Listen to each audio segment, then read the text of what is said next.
Welcome to the episode of Jay Leno's Garage. A featured car today, my 1971 Mercedes-Benz 280 SE 3.5 Coupe. I love this era of Mercedes-Benz, especially these coupes and convertibles. The coupe more than convertible, actually, for me, because these are the last of the truly coach-built Mercedes-Benz. These are basically hand-built cars. If you go back and you check the restoration blog for 2016 and 2015, you'll see this car all apart, and you'll see that all this chrome, it's beautiful brass that's been re-chromed. You know, so many cars use, you know, plastic that's chrome plated or some kind of aluminum here. I mean, these are truly coach-built cars. They just shut with such authority. They're so well made, and this was the top of the line, the 3.5. They built a number of these in the 60s with the six-cylinder Mercedes-Benz engine. But this engine they build as the engine of the future. It's a 3.5 overhead cam engine, 2 valves per cylinder, top speed just about 130 miles an hour. This is a real Autobahn cruiser.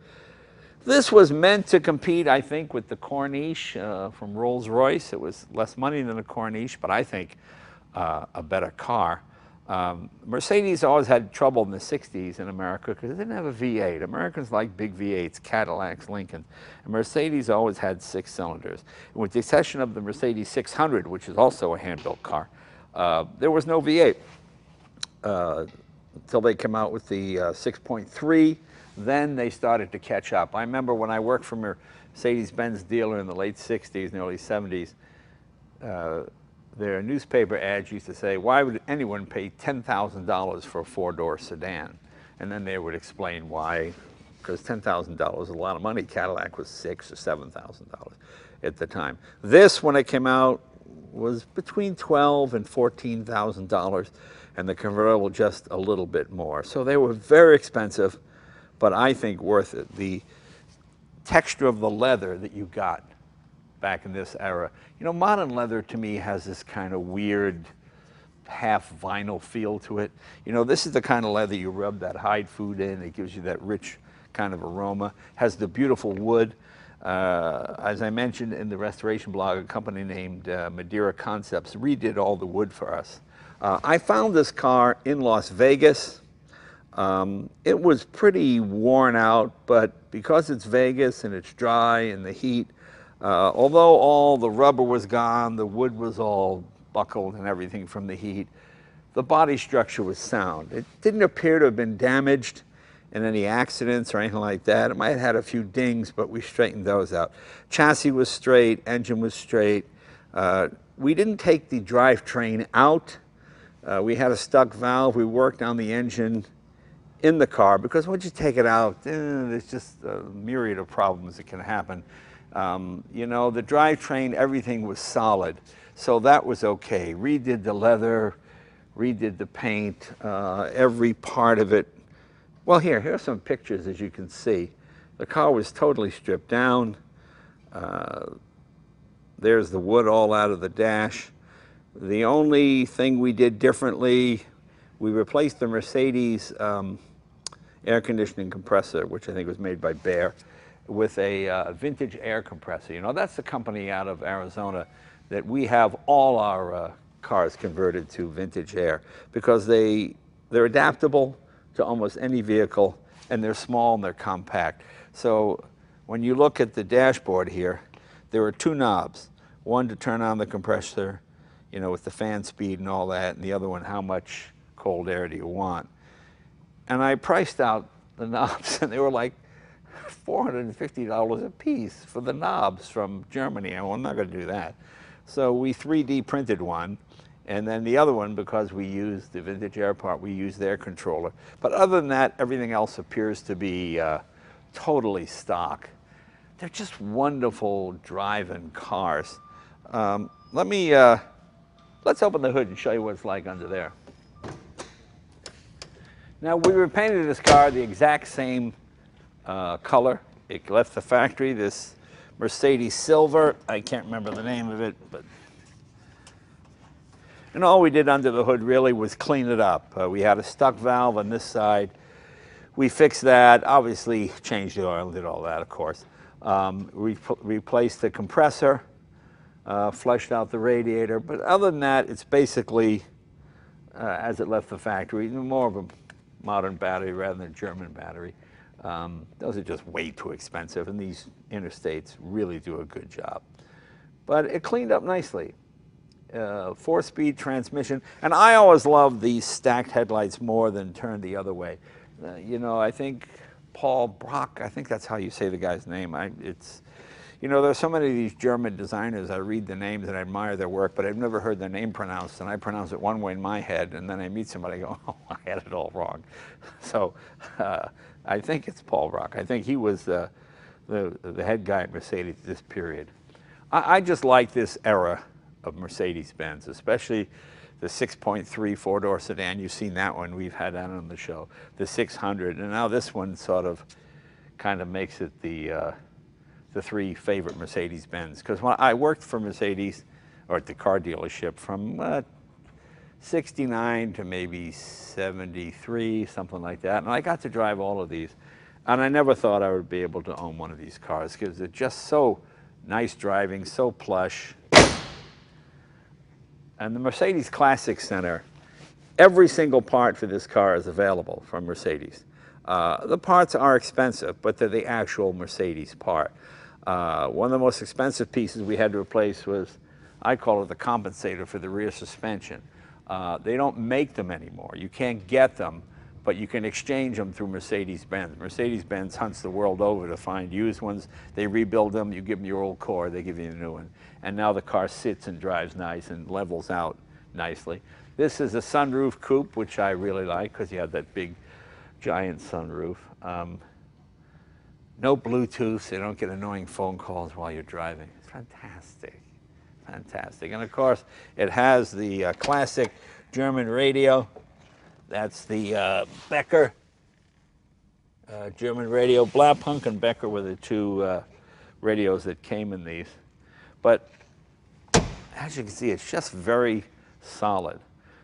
All this rubber trim, this came from Mercedes-Benz. You know, you can go to these places that'll sell you some rubber they tell you will fit, but it won't. You've got to get it from Mercedes-Benz. If you're going to do it right, you know, you're rebuilding an expensive car, spend the money and get the proper parts. Even a new windshield. Because it was Las Vegas, the original windshield was just pitted. It looked like somebody had been firing BBs at it, you know, just sitting out there in the sand. But Las Vegas, Arizona, New Mexico, those are good places to find these kind of cars because even though they might be worn out structurally, they're sound. And that's what this one is. Come on, let me show you the interior. Come around this side.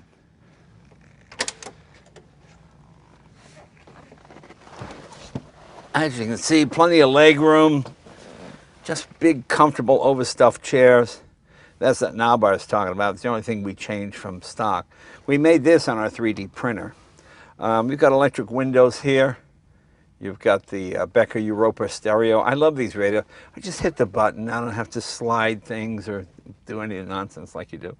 Tachometer, obviously. And you've got your standard gauges, gasoline, water temperature, oil pressure, rear defroster, and your 4-way flashers. Just the quality of the chrome. I love the fact that the glove box is a solid piece of wood. You know, it's not a veneer stuck on plastic. It's a solid piece of wood, which is really pretty cool. And it closes with a thud. These have a great road feel to them. You know, they haven't been, what's the word I want? You know, modern cars are so antiseptic and so smooth, whereas this thing, you feel what the engine's doing all the time. So I like the transmission. It shifts crisply and sharp, and there's a little bit of a kick when it shifts, which I like. Some of the guys that talk about the door jams. Look at the door jams on this car. It's unbelievable. It's all chrome and a heavy, thick chrome, which is very expensive to duplicate. But something that's kind of funny, I want to show you the trunk.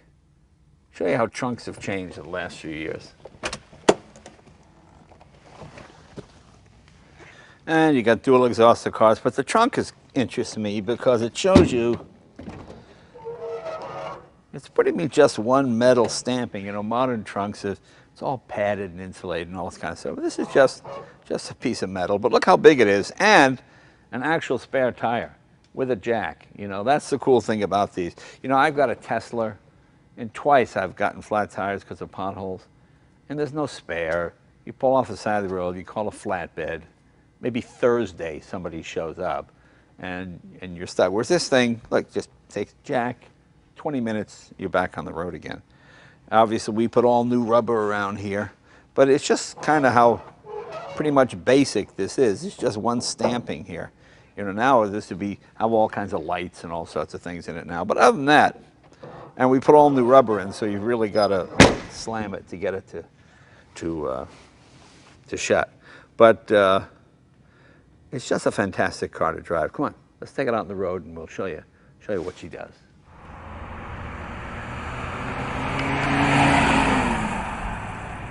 I love the high roof on this thing, you know. I like how spacious it is inside. The greenhouse is fantastic. The car's only got 82,000 miles on it. That's why we didn't feel we needed to pull the engine out and totally redo it. Just cleaned up the top end a little bit, stuck valve, and sitting for a while. That's all it needed. And these motors will run, God. Well, I've got my 6.3 Mercedes that has 324,000 miles on it. And so that gives you some idea of the longevity of these things. I love the fact that it's real woods. You can use furniture polish on it to clean it up. I love the fact that it's real leather. You can use hide food, you know. So many of these things are these artificial look-alike fabrics that don't breathe like leather or even feel like leather.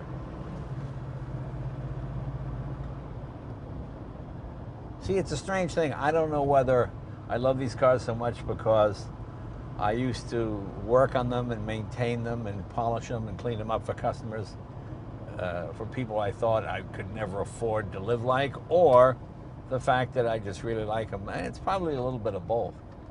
There's a psychological effect to it, you know. I just like the stacked headlights. It looks more substantial to me. And I've always been a big fan of this Mercedes steering wheel. I just liked it. It really harkens back to the Gullwing, and this is, well, the Gullwing's not much, what's that, about 16 years earlier than this, so you can see the relationship. But it just smells better, you know, this rich leather, and of course the giant sunroof, which is fantastic. When I got this car, it had white wall tires on it, and Michelin used to make a white wall radial back in the day in a 14-inch. This one had some kind of Bridgestone or aftermarket tires. Mercedes should always have Michelin, and that's what I put on here. I couldn't find the white walls. The white walls look nice and look period correct, but if the choice of having something other than Michelin to get a white wall, I'll stick with the black wall tire. I just think the Michelin suits the car better, it rides better, handles better. I get a little bit more road feel. I mean, this thing is just a great highway cruiser. You know, 65, 70, it's barely working. And these would run 130 miles an hour when American cars would top out at, you know, 106, 105. This thing will run 130 miles an hour all day long. Let me cut in front of this lesser Mercedes. See, that model does nothing for me. It doesn't have the presence of this car. When you drive this car, people come out and go, what is that? Why is that Mercedes? Wow, what year is that? You know. And it's sort of a timeless style, I think. Even though it's just about 50 years old, it still looks reasonably contemporary.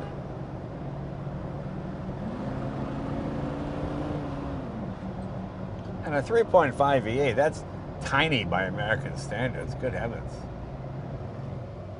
This might have been a good-sized engine by European standards, 3.5 liter, but by American standards, it was pretty tiny. I mean, 3.5 liter is only about, what, 213 cubic inches? That's smaller than the 265 Chevy V8 or, you know, the 260 Ford or any of those cars. In fact, it's smaller than the 215 cubic inch Buick. So, tiny by American standards, but makes a lot of torque, a lot of power, and a really, really good motor. It was expanded over the years to 4.5 liter, and you know, in increments after that. I just love the way these handle. Obviously don't handle as well as a modern Mercedes-Benz with, you know, the sophisticated suspension and whatnot, but it's just still a remarkable car. And when you put your foot in it, it kicks down.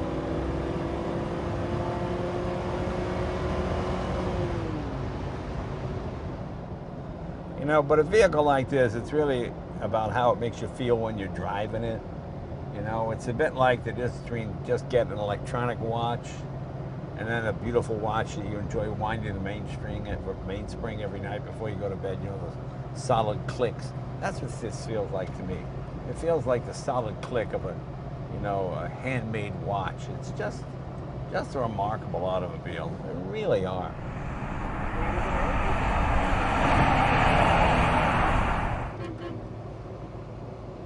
As you can see, all kinds of room in this thing. As I mentioned before, a horn ring right here, tachometer, gas, oil pressure, water temperature, then some idiot light there for emergency brake and other things. There's your speedometer right here, 160 mile an hour speedometer, somewhat optimistic. One of my favorite things is this here, this big giant sunroof. Take a look how big it is.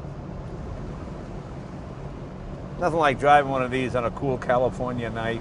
You know, you got the heat on in here and just enough cold air swirling around, especially when you're going along the coast. It's just great. And the nice thing is it seals up.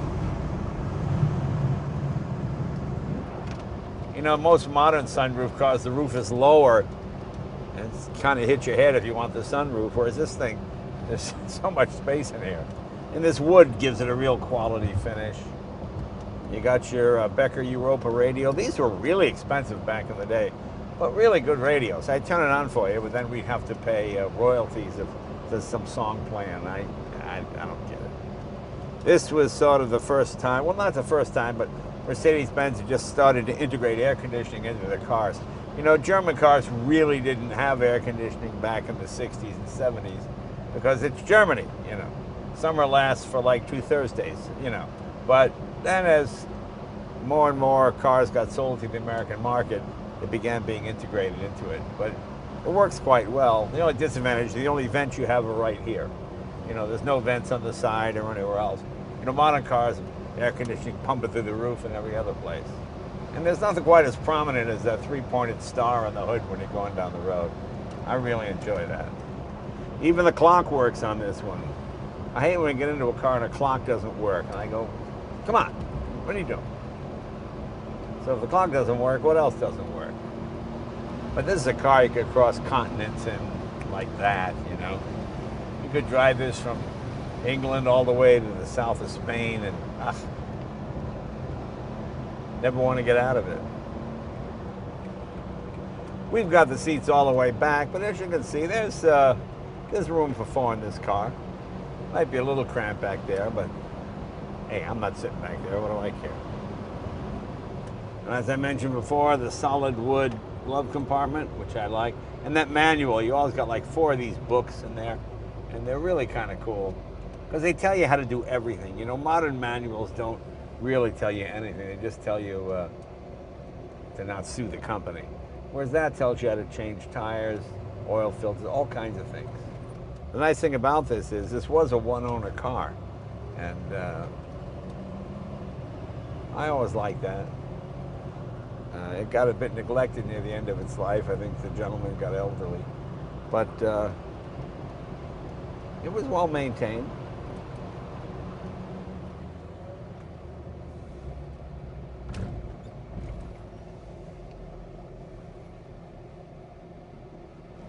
You know, they only build about something like 3,200 of these coupes worldwide, which isn't very many, but it's amazing how many survive.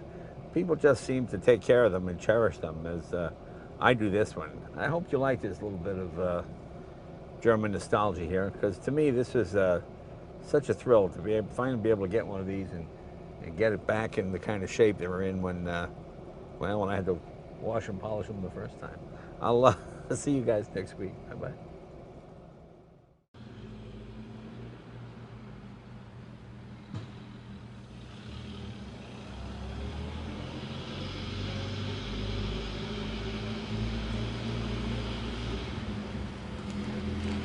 Why,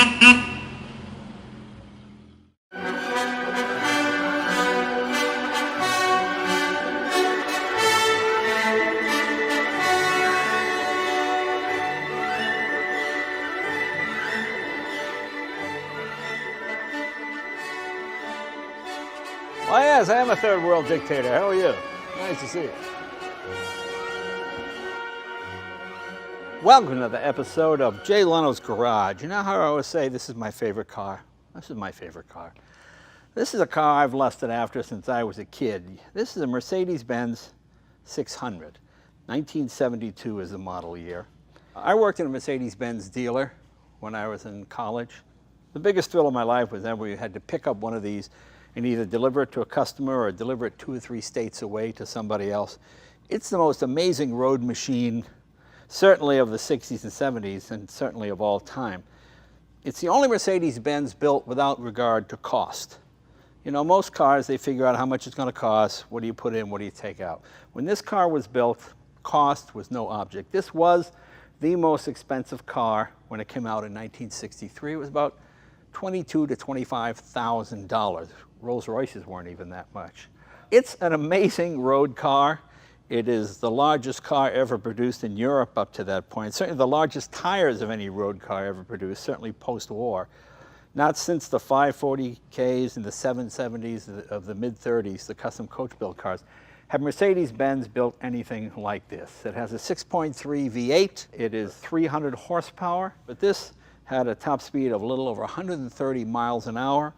The car has no electrics. The windows, the seats, the sunroof, the trunk, everything is hydraulic. What that means is you have a pump that pumps hydraulic fluid at 300 pounds per square inch. It is the most complicated car to restore in the world. I did not restore this car. This car was restored by a gentleman named Karl Mittelhoff. He is one of those older German genius guys. You know, there's a whole generation of guys that grew up in the 30s and 40s, be they American or German. In the same way you have these kids now that have just this innate sense of how to work computers. They were that way with mechanical things, and Karl was one of those guys. He is the recognized 600 expert, certainly in America, if not the world. He has a little place up in Wisconsin where he restores these cars, and he did just a beautiful, beautiful job. When Karl dismantles the 600, he throws nothing away. Every piece of wood is saved and beautifully refinished. All parts are CAD plated. He even saves the original hose clamps, the rubber gaskets, the rubber hoses, the engine gaskets.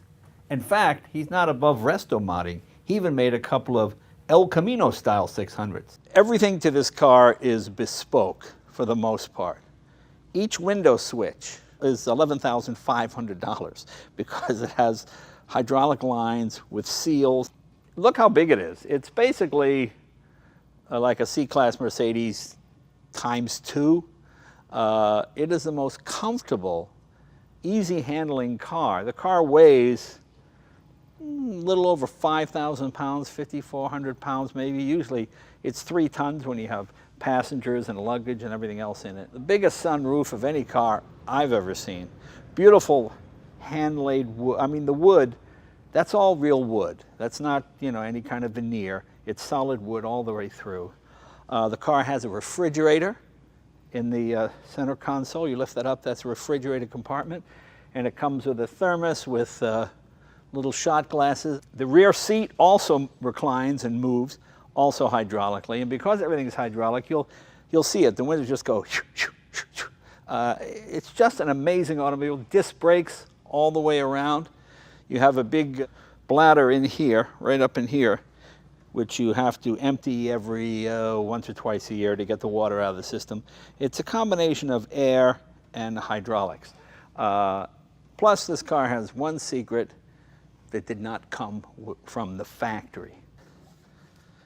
Fuel injection and just a big honking supercharger on here. Yeah, so this car puts out about 525 horsepower. The only thing I did to it was pinging a little bit on California gas, so we put a methanol water injection system, which is hooked up in the trunk. But other than that, this is all Carl's genius. He did a wonderful job on the car. This engine was Germany's answer to the 426 Hemi engine here in America. If you know anything about Mercedes-Benz, you know most of their cars, even their luxury cars, are all six-cylinder cars. And Dr. Neilinger, I hope I'm saying his name right, developed this engine. Overhead cam, 6.3 liters, just a massive thing. And when this was put in the 6.3 sedan, the smaller version of this, it was the world's fastest four-door sedan. The inside thing is that the company didn't really want to build it, so they went off and they built it secretly, and they put the engine in the small sedan. Then they had the bosses at Mercedes-Benz try it, and of course, you know the Germans, they love that power. Well, that thing just took off, and they said, yeah, I think it's one of the greatest Mercedes of all time. This is certainly one of their greatest engines, right up there with the Gullwing. Just a massive V8, and it was developed for this car and then put into the smaller 6.3. And I've got one of those too, and we'll do a video on one of those later, but let's stick to this one right now. It was more than ample to move this thing down the road. Incredibly complex engine and not particularly efficient. Gas mileage is, well, gas mileage is, if you can get into double digits, hey, you're doing pretty good. Let's just say that. Just attention to detail, just a fascinating, fascinating automobile to drive. But let's show you some more of the salient points. Certainly one of the most beautiful interiors of any car. You know, this is one place where older cars really beat out modern cars because the quality of the leather and the wood, this is that real thick German leather that you just don't get anymore. As I mentioned, the doors and the windows rather in the door are hydraulic because electric motors in the early 60s, especially for automotive applications, were huge.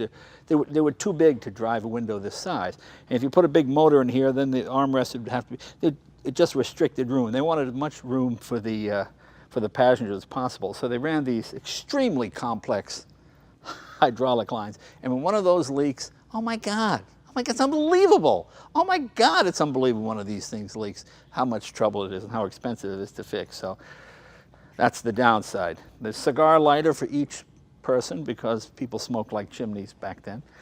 Even the rear seat, this also moves. The only noise you hear is the stretching of the leather. You have central locking. When you lock this door, those all lock, which was a huge deal in the 60s. Now that's pretty much standard. You go beep and they all, but they didn't have that back then. You have curtains here for privacy. And then, of course, my favorite part, the trunk opens hydraulically, and you've got a massive trunk in here.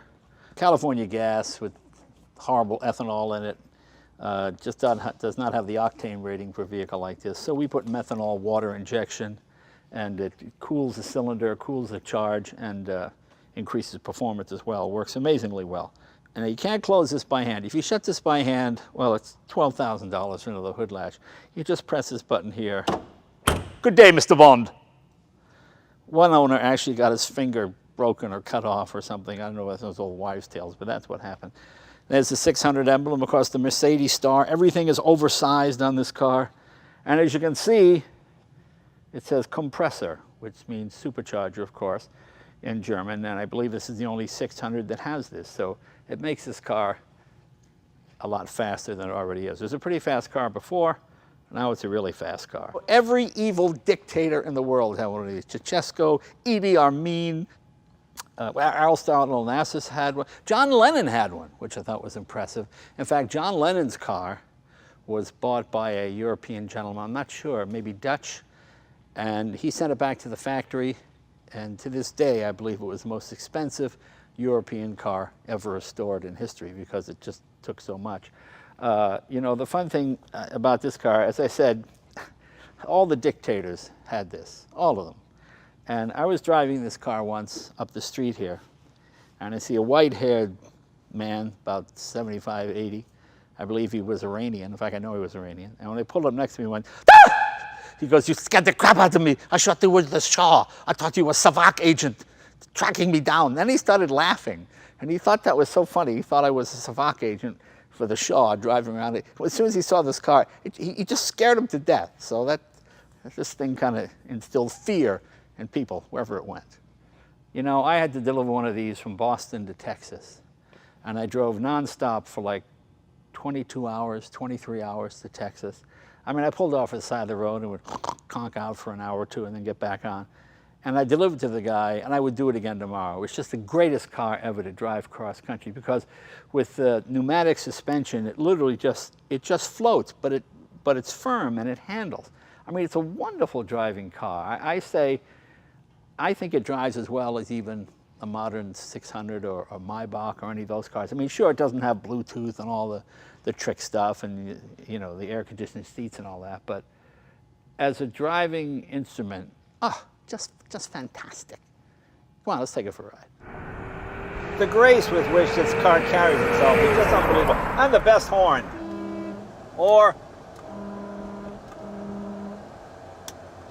a boat horn for a big boat. I mean, the fact that you can take a car like this out on a 104-degree day is the testament to the build quality.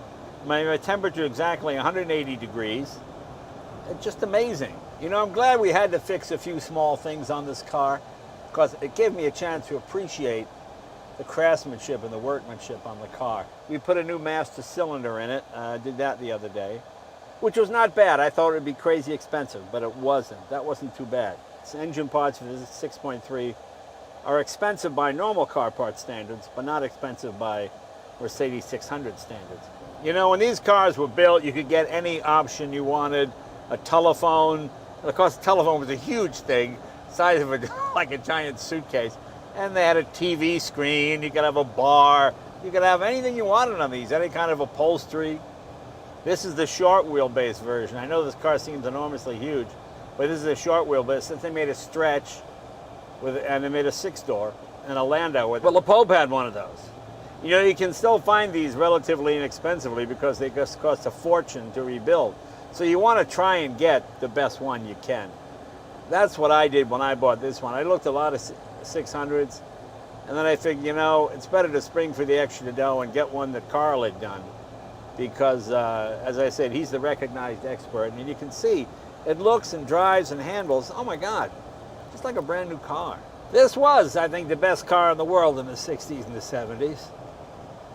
The only place it might have gotten beaten was in maybe air conditioning and that kind of thing. General Motors, Cadillac, they had the best air conditioning systems in the world, I think still do. Air conditioning was not a big priority in Germany for obvious reasons, so this unit is a bit old school. But everything else, brakes, four-wheel disc brakes, when American cars were all just drums, and this big wide seat, you know, with its hydraulic controls, fantastic. But the place to really appreciate this car is from the inside. Come on, hop in, we'll take you for a ride. The inside of this car to me is just as beautiful as the outside. Start with the beautiful wood rim steering wheel here, all solid wood, just a beautiful piece. And this adjusts forwards and back. And this is all wood up here as well. I mean, just beautiful. I can't imagine how long it takes to shape that. And I'm sure it was done by hand, as it can only be done by hand. This is your air conditioning controls here. These are your two air conditioning vents, outside temperature, clock, speedo, tachometer, usual gauges, water temperature, fuel, oil pressure, lights, hazard, radio front and back.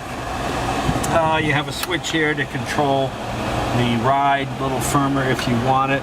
My favorite part is this here. You have a refrigerator right in here. You see, you can have the glass if you wish to entertain the women. You have the glass right here. Don't let the cops see that. Down here, you have, this is for your electric antenna. And you see this green light here? When I put my foot on the gas, when you get the revs up, that will inject water, combination water and methanol into the cylinder. See that? There we go. There's your turbo boost right there. And your light comes on. And it shoots a shot of water in to kind of cool the combustion chamber and keep it from detonating. And you've got all kinds of room. The fact that, look, I can't even punch the cameraman in the face. He is so far away from me. Look, you can't. It keeps you from fighting in the car. I can't even punch. In the other car, I could punch him in the face. I can't now. This thing is meant for just crossing continents. Just get on the Autobahn and put your foot in it and go. I'm going to have the cameraman hop in the back seat now. We'll really show you how big this thing is when you're sitting that far away. Probably one of the finest radios at the time, the Becker Grand Prix.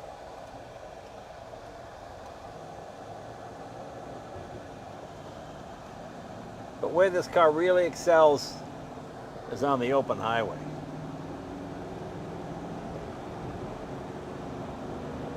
This is different from the transmission, the normal 6.3. It's beefed up. And of course, the greatest sunroof in history. That's a sunroof. You can actually get the entire sun in that roof. You know, the guys in the 600 Club say if you're not amazed every time you drive this car, there's something wrong with it. Or maybe there's something wrong with you, and I gotta agree. Mao Zedong had 25 of these. So much for communism. As I said before, this was a car built, money was no object. The engineers are given the orders to build the best car you can, regardless of cost, and that's what they did here. There's no logical reason why you would put a hydraulic system in running all the comfort items like the sunroof and everything. There are a lot of big cars from this period that just have no room inside. This, they've managed to compact everything in a large car so you have a lot of room. This thing is like an SUV in here. You know, this W series of Mercedes, the 100s, the 109s, all that, this is my favorite era. Now, I don't know whether it's because I worked for Mercedes-Benz when I was a kid, and I really bonded with the brand because I got to drive them and work on them and understand them, and they seem so exotic. I never thought I'd be able to afford one of these cars. I like the new ones very much, of course, and of course they are better cars and safer and faster. But there's something about this era, the quality of this car. It's incredibly complex, yet in some ways it's incredibly simple too. You know, when you see one that's done right, it's the greatest thing in the world. And when you see one of these that's done wrong or restored poorly, oh, it just looks awful. You know, they sit down on the suspension, and they usually have some cheap reupholstery job because it's expensive to do this, to find this kind of leather. A lot of times the refrigerator doesn't work. And believe me, you don't want a car where the refrigerator doesn't work. This car had the longest run of any Mercedes. It ran from 1963 to 1981. They built 2,677 of these cars, 2,677 of these cars. In 1972, rather, they built 138 that came to the United States. So they took a long time to build. They didn't build that many of them. These were sort of the last of the hand-built, coach-built Mercedes-Benz. Much as the way the coach-built cars of the 30s were built, this represents that same level of dedication and craftsmanship.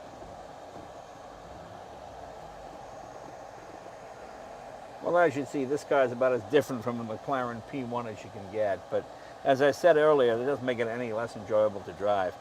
You know, this website's all about unique driving experiences, and to me, this is one of the greatest. You know, it's a mixture of nostalgia. I remember it when I was a kid, plus it's so technically amazing for its period. It's just a wonderful, wonderful automobile. If you ever get a chance to ride in one of these, take it. We'll see you guys next week. Thanks.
Mercedes. It feels like it, I mean, except for the power, I would think I was driving a 6.3. Yeah, that never gets old. Yeah, never.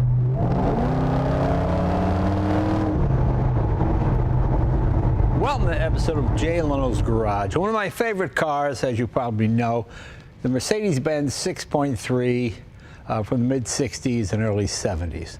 This started life as a 71 6.3, but it's been modified by our friend Jonathan Ward at Derelict Motors. So it's officially a derelict. What does that mean? That means you take a car, you keep the patina on the outside of the car, and you pretty much resto mod everything else. This is a fascinating one to me because I'm really curious to drive to see how much of the Mercedes feel is retained. Jonathan, come on in. You all know Jonathan Ward, been here many times with his iconic cars, icon cars, I guess you call them. This is interesting to me because the interior looks brand new. The only sort of derelict part is the paint on the outside. Yeah, we got a little carried away on the interior on this one. A lot of the engineering changes we did necessitated evolving a lot of the details, but like the smell and the luxury of this era of Mercedes interior, it really just wanted to be factory fresh. Right, right. Now, for those who don't know, the 6.3 was a legendary car for Mercedes-Benz.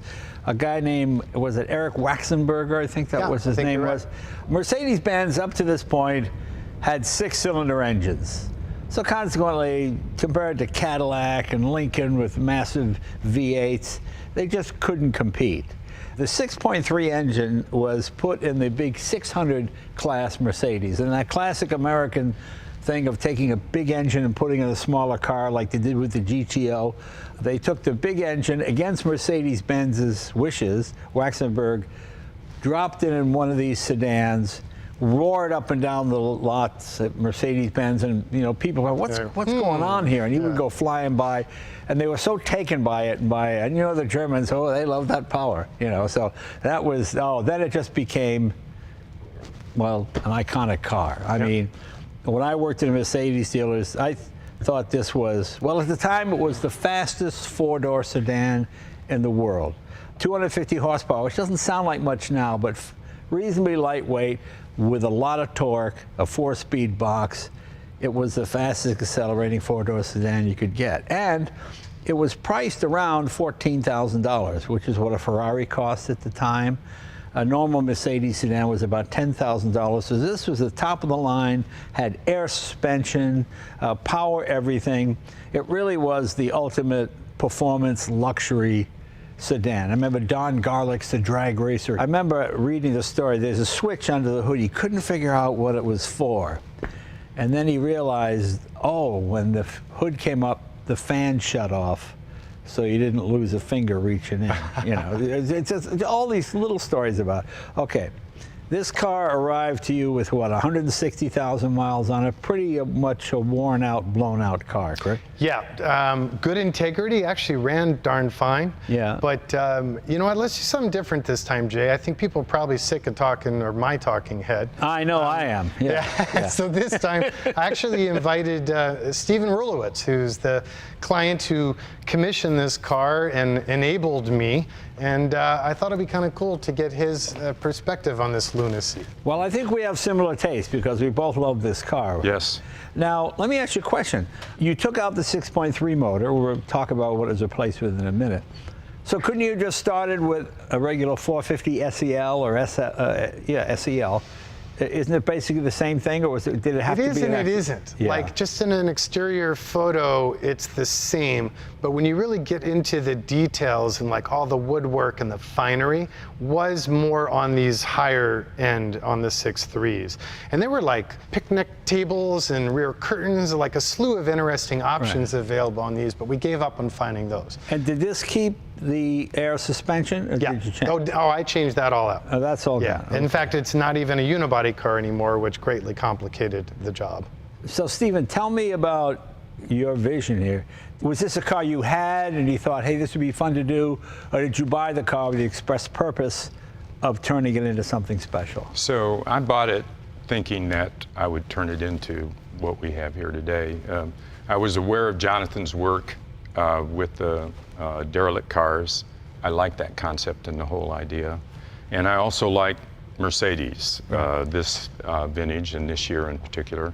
I like the way they looked, the design, the front of it, with the headlights. Yeah, the stacked headlights. And everything, yeah. Better than this, Yeah, so much I like better. that. And I was fascinated with its history, the rote sow, the red pig, and all of that, and its victory at Spa, where it took first in its class and second overall against these smaller, more nimble cars, yet ended up second overall. Yeah, we should explain what the red pig was. I drove that car. Me actually. too. Yeah. It was one of these painted red, which is very unusual.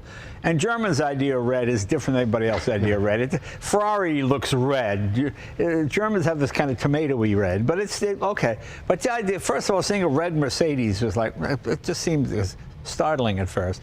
And they put numbers on it and I think they took the bumpers off and they went racing with it. They called it the Red Pig because it's just this big four-door sedan against these nimble little... It's a handful to drive, too. And it won all kinds of races, incredibly powerful, and it really helped cement and start the whole performance thing again for Mercedes. Because, after the big accident in '55 and other things, Mercedes kind of pulled back a little bit from competition, and they concentrated on safety. But then that idea of having something fast and cool, and then it really started with this car and brought it all back again. Yeah, and it's my understanding too, because the 300 SLs were just kind of going out of production, and they didn't really have like a performance halo, and this was kind of a quick and dirty way of put the bigger motor in there and go fast, and ta-da, it's at the auto show quickly.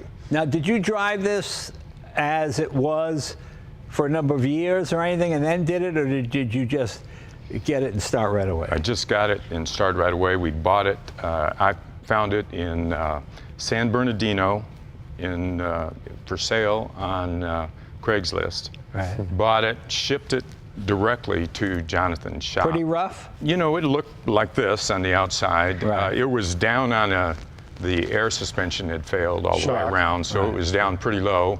But they were able to start it and drive it up onto the truck for transport to LA, to Chatsworth. And it wasn't rough because we were lucky. I guess where the suspension died was on concrete, not on dirt. Right. And it was, inland SoCal forever, since new. So the integrity was excellent. Like all this patina is as found, plus or minus a cleanup, but there was not a spot of rust on the car anywhere. So it was quite solid. All right, well, let's open the hood. Let's start there, because that's the biggest bone of contention. You'll find some Mercedes people. This is a bit like putting a Subaru in a 356 Porsche. One of those six-cylinder. It sort of rankles. Because you say to yourself, "Gee, was it?" Like I have a 6.3, and we talked about converting it to an AMG motor, and no, stop, heresy, okay. You know me though, Jay, I love pissing off purists. So. You don't have to convince me, Okay, let's see what we got here.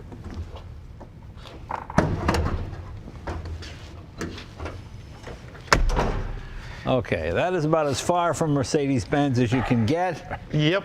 LS9 supercharged V8. Yep. And this is what, about 378 cubic inch, something like that? Yep, 378 and change. Supercharged. So what kind of horsepower are we making here? What did our dyno report put it at? I think we were like 500 horsepower at the rear wheel. So 500 horsepower at the rear wheel. So this is a motor in a Corvette or something would be either 540 horse or maybe 640. Okay. So and my favorite, and I miss this motor, I'm hesitant to transition into the LTs because the LS9s, I mean, if you look at their bill of materials, the internals are just artwork. I mean, they're magic. It's the last one I had. Now, Stephen, when you were doing this, was it based on the fact that he had one of these motors, or did you have a list of motors? There's a Chrysler, there's a Ford, there's a Chevy. Did you have the idea? I actually talked with the people at Icon about that, and they felt the most serviceable option for what I wanted to do, which was I wanted a performance motor in it, was an LS motor. I wanted the horsepower, so I went with the LS9, and just because, I guess. And I'm not sure they wanted or needed the additional horsepower, but I guess I Oh, did. I wanted it. I was more right horsepower. there with you. Was there I want any more talk of horsepower. modifying the original 6.3 to get more power? No. If there Well, was, I think shut it Jonathan- down early. Yeah. And then, They talked me out of it. Your mind's eye vision, Jay, right? I get a lot of heat for using GM powertrains where they don't belong, despite their long history of being just what is put where it doesn't belong. But you can't run the modern AMG bi-turbos properly and maintain all the refinement. Right. Because the CAN bus network of the modern system is just nuts. So you end up running them on a standalone, like wide open throttle, idle, start, stop, and you lose all the refinement anyway. Okay. Versus these are so reliable and they Yeah. make just glorious sounds. Okay, so we got the Willwood brakes in there, which is something we use on just about every vehicle Yeah, I they're have. great. I use the Willwood Master. Okay. And then Hydratech for Hydro Boost. And then Brembo's our braking partner at the wheels. So Okay. we're running large diameter 4-pot front, 4-pot, 4 and 4 Brembo systems. That's the longest master cylinder I've ever seen. Yeah. Yeah, the Hydro Boost take up a bit of space, Yeah. but especially with a blown motor where you lose reliable vacuum. Okay. And the Hydro Boost performance is just so good. This is a nice piece here, and this goes into, okay, then it pulls cold air from there. You know, it's amazing the difference a cold air package makes. I've got my Ford Galaxy, and we originally had it pulling in through the air cleaner. And one day, you know, it gets hot here in California, and I'm driving along, and I just stop. And I go, what's this? I open the hood, and the heat literally almost pushed me. I said, geez, it's so hot. And then I realized, well, maybe it's just sucking so much hot air, it's just it can't get any. Totally. It can't cool us to charge at all. So I ran a cold air package. We 3D printed a piece. Made all the difference in the world. And I cringe when I look at my builds from like 20, 30 years ago, and I've got like intake with an exposed air filter, and it's like, I want to back up and redo them all. Right, right. So yeah, we always take a lot of time to do a proper air box with a high flow can with a fresh intake point, Right. and it makes a huge difference. Well, this certainly fits right in there nicely. This is it's set further back than the original 6.3, isn't it? Yeah, with the whole firewall is custom, as are the inner I was going fenders. to say, yeah, this looks really. As are all the floors. And then in our early stages, when we were only in CAD doing sort of layout weight modeling, for the performance that Stephen wanted, we wanted to push it as far back and down as we could. And now actually it's 4-corner even weight all the way around, and it just connects. Okay, and of course, custom radiator. Yeah, sure. I noticed you didn't keep it aluminum, just did it black to keep it. Yeah, it just we were, you know, sometimes I'll get in the bay and dress it up. So like we have the CAD from GM for the top housing, and we're thinking about like the vintage Mercedes wreath and stuff. But again, it's highly personal, and in our early conversations, that's not important to Stephen. He's not going to car shows and lifting the hood. So we kept it simple for service, but obviously all these crazy overpriced fittings and AN stuff and hard plumbing and all stainless lines on the chassis, and Very nice. just all business. All right, let's shut this again for a minute. Bring it down. Now, the only thing that might give it away a little bit are the wheels. Hey, wait a minute. They look like Mercedes wheels that are maybe 10 or 15% bigger than stock. What size wheel is that? So we're running 18s, That's and we did 18s. that to be able to package the Brembos and the ZR rated tire. Right. And we 3D scanned the original wheel cap, and then CNC these out of one-piece billet, with the exception of the cap height and the lugs. This has blind Allens, and it's removable. And that Mercedes emblem is much larger than the original. Yeah, we obviously. scaled the whole party up, and then Okay. we did some light patina paint on the silver work to match the original paint on the car, but we Right. decided not to chemically etch the aluminum and just let it be natural. And this dashboard, is that Madeira Concepts? Did Yeah, they do aren't that? they great? Yeah, they there's do a all our company woodwork. called Madeira Concepts. I've used them on any Mercedes I have, and they match that original just beautifully. Perfect. I mean, it's just perfect. It's not inexpensive, but when you get it, you realize that was worth it. Well, they're patient. So they'll let me go, well, we want it stock, but not really stock, because we first did the 58 Rolls-Royce woodwork, and I reconfigured that dash entirely. So this time, it was easy to call and say, this is what I want, but I moved the clock, I deleted the sliders, and they accommodated everything. Well, it looks just great. It really makes it part of it. Okay, nicely done. The doors, you know, it's amazing how thin the doors are compared to modern cars, you know. This is a pretty light car, isn't it? Yeah, I mean, well, not really. I mean, they're just about 4,000 pounds. Now it is? Now it is 4,000? Really? Was that much back in the day, too, with the other I think stock, if I recall, they were like 39 and change, so we're pretty much net neutral. That big old cast iron motor, we saved some weight there. And it even gave us room, you know, because it's a full Art Morrison one-off ladder frame with independent front and rear suspension with a Dana nodular 63rd member, big old gas tank, and really at the end we were about the same weight as stock. And you keep the same. It looks like the same sort of stick, but obviously So I kept the actual human interface, the ball and the stick and the spring, because it's such a part of the DNA of the car. Right. But then we scanned the original Prindle Brightwork, added the overdrive gear position, and then there's CNC'd acrylic in there, so it is LED backlit, and then there's a lens that travels to indicate by a different tone what gear you're in. And you've got a handbrake in the center, which I like, actually. I wish the standard Mercedes had that rather than the foot brake. Yeah, we added seat heater controls, phone storage, USB inputs, cup holder, parking brake, and that's actually SLA 3D printed and then vacuum wrapped in the original Mercedes material by our buddies Just Dashes. So it keeps it looking stock. Isn't Just Dashes just the greatest? They're great. I knew Erwin back when I was a teenager and I first opened our shop. We were neighbors, and now his son runs it. Now, Stephen, let me ask you: were you in every step of this, or was it? You know, Jonathan surprised me. Did you say, I want the shifter to look like this? I want the dash to look exactly as it should? Or did you originally think the whole car should be derelict except for the powertrain? Well, I did. And as far as every step of the way, they contacted me if there were any questions on appearance. But I left engineering and all of that up to Jonathan. And I slowly corrupted him. This build took quite a while, didn't it? Yes, he did, yeah. It was, originally, we were just going to take the car, put a motor in it, and drive on down the road. That's what you that thought. didn't happen. That didn't happen. No, that never happened. I don't understand that language. That doesn't happen. So what was the whole build? It's a few years, wasn't it? Yeah, when did we start? Well, I bought the car in 17. It sat in your lot for probably almost 2 years. Yeah, waiting its turn. Yeah, and so that was in 17, 19. Oh, so about 3 years, the overbuild. But it went through COVID, so. Right. What else is different? Anything in the trunk? Is the trunk all stock? Yeah, the trunk's customized, and then other than that, you know, we snuck the Icon Lizard. He's sunning himself subtly on the front grille. We updated the lighting to LED with the exception of the headlights because we wanted to keep the classic look. And then I just couldn't help myself. We scanned the original 6.3 badge and modified it, and most people never see it. Just so close. Yeah. But you know, we kept the facets and everything, and and you got the Icon plate. I thought you would own that by this. Well, that's a fake plate. That is a decorative wall hanging, my friend. A decorative wall hanging. Okay. And then we left the stock hidden fuel fill behind, but it's now a sealed system with full evap, stainless tank, internal pump, and baffles.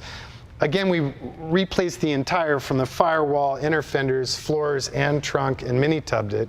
So when we were doing that, we went ahead again for ease of service, and we plumbed the dry sump back within these aluminum crafted side panels. So all removable. And then the trunk floor, there's an access panel to get to your fuel pump, and we added lighting, and I made them a cool nifty tool bag out of the original upholstery leftovers from the driver's seat. Now is that This is the main Busman fuse panel. There's a master power cutout for storage here, and then remote lugs for jumping. Did you keep the original electric motors in the doors, or did you? Got rid of those. We modified the power windows, the power locks. Were they bad, the original? I mean, the windows work fine. They work fine until they don't, and then from what I understood from the Heritage Center, the part support on them is they're starting to get to the bottom of the barrel. Okay. So again, for serviceability, we used the stock switches, but they're no longer facing as much of a load because they're just triggering relays. Right. But then all modern, quicker, more reliable power window motors. Now, why did you not keep the patina on the wheels like you have on the body? Because, for example, if those was patinaed like that, I would think, oh, it looks more stock. But I patinaed the silver work, Yeah. but I was gonna patina this, but the quality of the original bright work on the exterior, be it anodized or stainless or chrome, is so good that I figured within a couple months of use, they're gonna be neck and neck, so I didn't pull out the acid and etch it. So, Stephen, is it everything you thought it would be? It is. Yeah. Yeah. I've had the opportunity to drive it a Yeah. little bit, and I enjoyed that very much. Did you ever drive an original 6.3 to? I did not. So you really didn't know what it was like? No, I had looked at one in Oklahoma City that I considered buying at one time. Right. And didn't buy it because the body was in such bad shape. Oh, okay. But what was it about these? See, I worked at a dealership, so to me, to deliver one of these to a customer, I take the long way, and Yeah. you know, oh, I got lost. To me, it was the greatest car to drive. Yeah. It was just so fantastic. So I had some feel for it, and I used to like the way it shifted, that crisp. It didn't shift like an American. American's like, well, yeah, but smoothness. Whereas this, boom, boom, boom. It shifted, bang, bang, All bang. business. Yeah, it was just a wonderful car to drive. When I was a teenager, I'd work at Tony Nancy's shop every third week when Right. I was on hiatus from my real job. And I had the chance to drive one of these when I was like 17, and it stuck with me to this day. Yeah, it's great. It's great. So It's a whole different beast now. now, do you use this as an everyday car? My goal is to use it as an everyday Okay. car. Yeah. And you don't have to polish it or anything. So It's that's one of the benefits. He just has to claw it out of my hands. I've been very reluctant to let it go. now, do you Yeah. think at some point you would go, you know, I'm going to paint it and make it look new? You know, I won't say no to that, but Yeah. I'm going to say that I really like this, and in fact, I have several other cars where I pursued leaving the exterior alone. Well, you know, it's funny to me because I'm a huge fan of all the derelict cars you built, but this one just seems so, it's so close to perfection. All it really needs is paint, because you're not, But the other then you cars don't no, know but- where to park it. I know, but the other cars fool people because, oh, it looks like some old Yeah. kind of piece of, but this, as soon as you get close to this, you go, oh, boy, some real quality there. Oh, the paint's, oh, what happened to the paint? You know, as opposed to being an old car that you find on the street. But there's something about them, not just the usability of the derelicts, but they make people smile, and you don't have any of the social baggage and judgments of wealth or money at all. The second it's perfect and shiny, you're worried about where do you park it, you don't let the valet use it, whatever. Yeah. But also becomes, there's like, I think culturally more and more, there's a stigma that comes with that. Yeah. That All is, it's nice to avoid. Now, Stephen, married? Yes. Does your wife get this, or is this? Does she get this? Not exactly, but I think I like that I think she likes it, but I don't think that she gets the patina part. Yeah, right. Yeah. you But can't- yeah. and I'm sure that when I'm driving it down the street in Oklahoma City, I'm going to come to a stoplight and somebody's going to pull up beside me and say, "Great car. When are you going to paint it?" Right, I'm right. sure that's going to happen. Well, that's what's funny. I mean, that's what it is, because everything else, it doesn't seem like a true derelict in that sense. It seems like it's, oh, all it needs is this. Everything else is just needs just one thing. It only needs one thing to make it perfect. That's what's kind of funny about it. But wabi-sabi, you know? Wabi-sabi, the Japanese art of imperfection. So it constantly evolves, and it's in a fluid state. And Yeah, I don't know, okay. perfect's scary, because at least having done so many concourse cars, it's never perfect. I always know that the solvent pop or the sloppy caulk line or something, and I love just... Well, I love the fact that you've kept the original interior, you know, because to me that's the prettiest part. You know, to me the dashboard.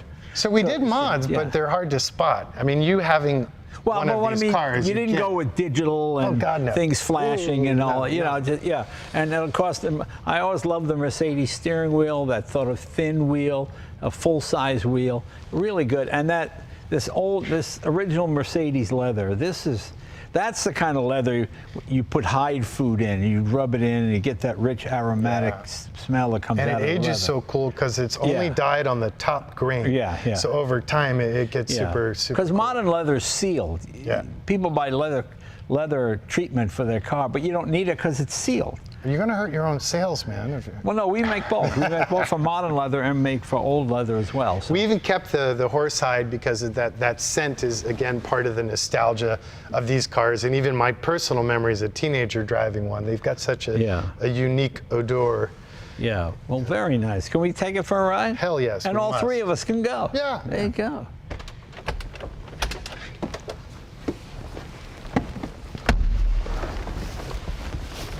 Oh, the seats are nice.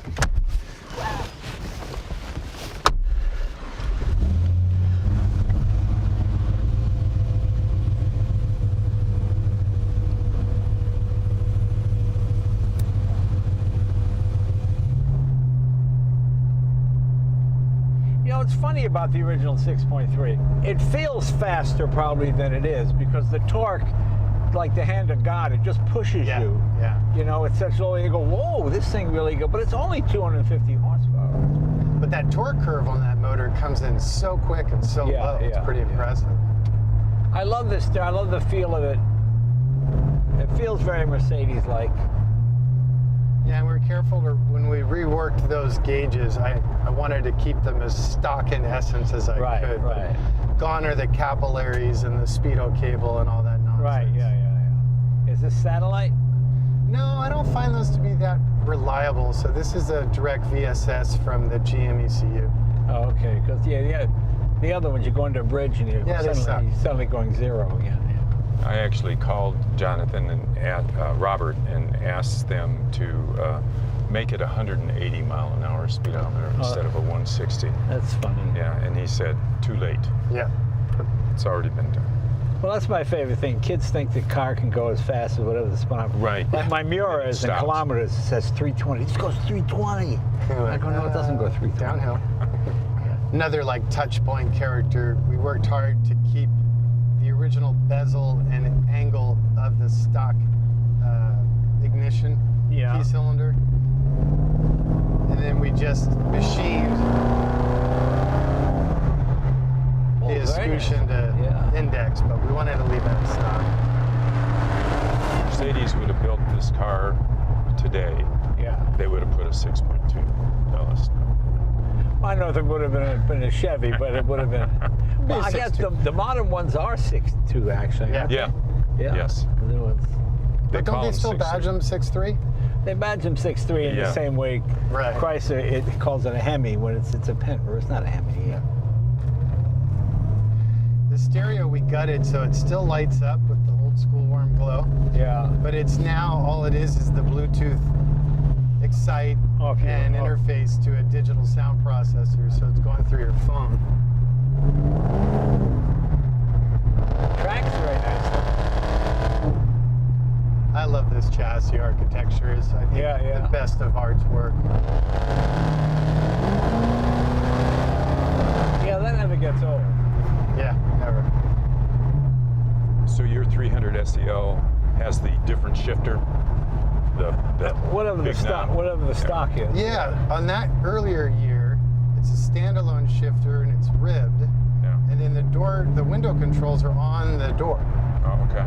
But kind of clumsy. I think this was a nice design evolution for them. Yeah. The stock version of that. And the lockouts in the middle. Yeah. This is one of the few cars without a sunroof. Almost all the 60s that came to America had the sunroof. The only options this one came with, if I recall correctly, is the rear map lights and the AC. But I think all U.S. cars, came with AC. Yeah, she likes to move on the roll. It's fun, too, on a track, because the CG is super low. Yeah. There's no body roll, and it just sucks it up. Did you ever weigh the wheels on it yet? Yeah, we're 4-corner even. But putting the sump and stuff in the back, plus that big old tank, turned out that combined with getting the engine further back. Really Your dry sump is in the back? Yeah, the tank? Yeah, the principal tank is. How many gallon dry sump? How many quart? We stayed with the stock one. I really prefer the OEM for this motor versus the Was that aftermarket 6 ones. sports? At least. Yeah, I think it's 6. Yeah. It's odd, Jay, because of the unibody transition. Like all that front bumper apparatus is actually hanging off the sheet metal. Yeah. So with the ladder conversion, we had too much loosey-goosey in the front end. But I didn't want to do a full tubular to firewall approach. Yeah. So we ended up doing basically a gnarly skid plate that ties the front clip corners together. And that plus a few brace panels. Was this did the unibody trick. chassis originally the Yeah. 6.3? Yeah. Oh, well, it all seemed like it would be a body on chassis kind of deal, but No, in fact, your guys picked up the leftover unibody. that's right. That's right. Yeah, I was going to say, when your 6.3 rusts out from the bottom up, yeah. you're covered now. Yeah, all you got to do is send it to the new house back east. A couple seasons. No vibration, no cowl shake, nothing. Very nice. Yeah, I think driving dynamics. This one's one of my favorite. We really placement of everything by stitching out the floor. We had a lot more control, so we less compromise. The only interior rattle I couldn't kill is the welting around the door openings. Yeah, I can hear a little bit. And it's interesting. That's factory versus Right. You mean later wind noise? Mercedes went to soft ones. No, the rubber welting around the edge chafes on the rubber and on the door metal. Later Benz went to soft welting cord to eliminate that. Is this throttle pedal a fly-by-wire? Yeah. No choice with the LS9. I like the feel of the transmission when it shifts. You know when it's shifting. Yeah, it's crisp, but it's not annoying. Yeah. Handle's nice. It really feels perfect, guys. Don't think you could have done anything better. And it retains the essence of the Mercedes. It feels like it. I mean, except for the power, I would think I was driving a 6.3. Yeah. The power band is somewhat similar. Have you got other cars as well? I do have a few others. Yeah. I've got a lot of what you have. I mentioned 911 Porsche. I got one that looks exactly like it, but it's a 912. Right. Oh, very nice. Yeah, and original one, and I've kept it all original. I've got a 66 XKE fixed head coupe that is pretty original. Well, it's all original. Well, guys, I must say, it feels like a 6.3 with a lot more power.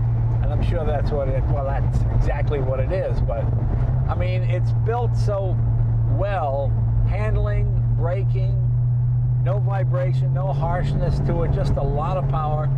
It really is a wonderful job. So, Stephen, congratulations. Thank you.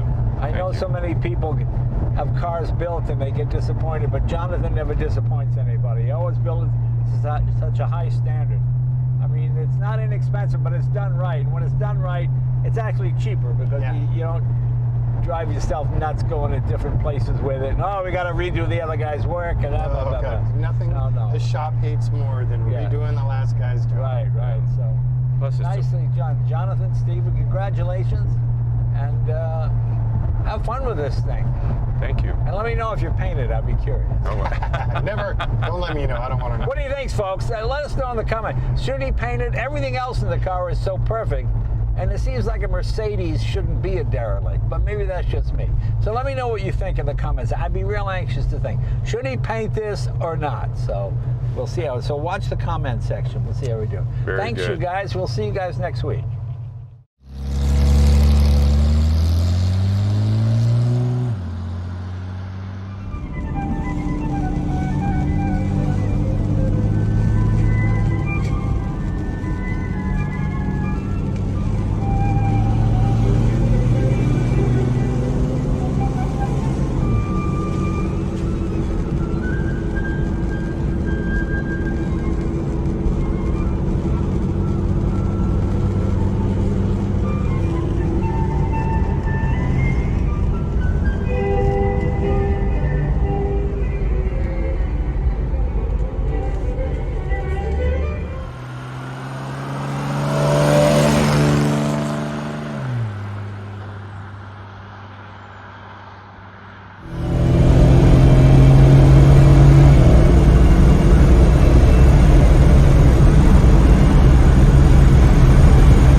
Gaudi ki deals only on Park Wheels.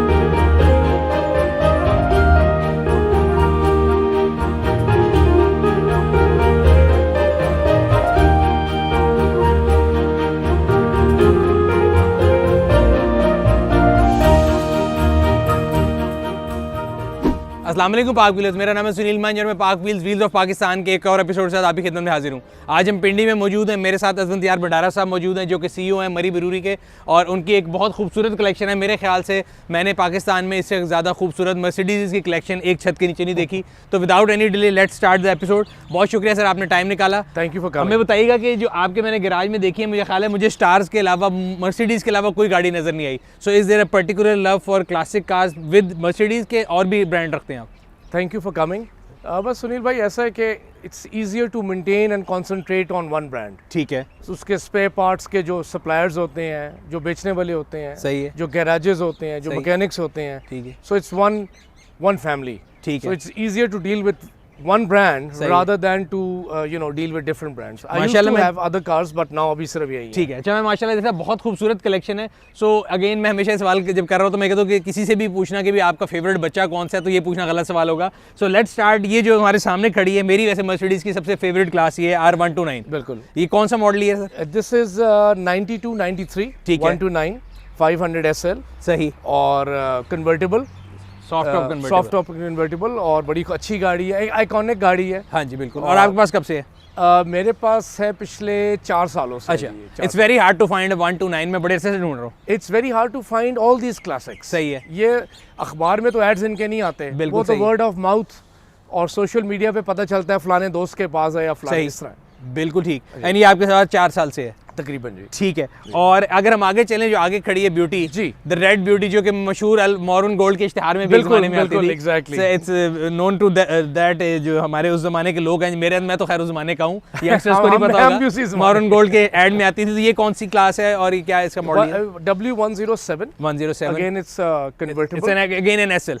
SL exactly. तो ये है 380 और manual, everything manual, सही है। सादा engine है। 380 looks में it's beautiful car. नहीं, अभी तो बिल्कुल इसका पेंट तो बिल्कुल ऐसा लग रहा है अभी ब्रांड निकल के आई है। जी बिल्कुल नहीं, ये मैंने इट्स नॉट द ओरिजिनल, ये मैंने करवाया है। ठीक है, इट्स डन एक अच्छा काम हुआ है। अच्छा, वैसे मेरा ख्याल है मर्सिडीज पाकिस्तान में अभी भी वो ब्रांड है जिसके सबसे ज्यादा मैकेनिक आपको मिल जाते हैं out of all German brand. Very correct, बिल्कुल आपने सही फरमाया। लेकिन वो जैसे जैसे आप पीछे जा रहे हैं इंजन्स, हाँ जी, 60s 70s इवन 80s, वहाँ पर उनके जो एक ब्रीड है जो शाहनवाज से रिटायर होके निकले थे, सही है, वो they are all now a dying breed. बिल्कुल ठीक है। 70 साल 80 साल 90 साल के हैं। सही है। और जो यंग मैकेनिक्स जो आपने अच्छा टैलेंट आ रहा है, उनके आगे आप देखें वो कंप्यूटर उन्होंने प्लग इन किया, कंप्यूटर बता देता है ये प्रॉब्लम सही है। You just order that part and fit it in your car. हाँ, लेकिन इन पुरानी गाड़ी में तो ऑब्वियसली वो नहीं है। बट मैं ये देख रहा हूँ कि जितनी खूबसूरती से इनका क्रोम और हर पार्ट चमक रहा है, ऐसे लगता है कि आप इनके ऊपर बहुत ज्यादा टाइम लगाते हैं।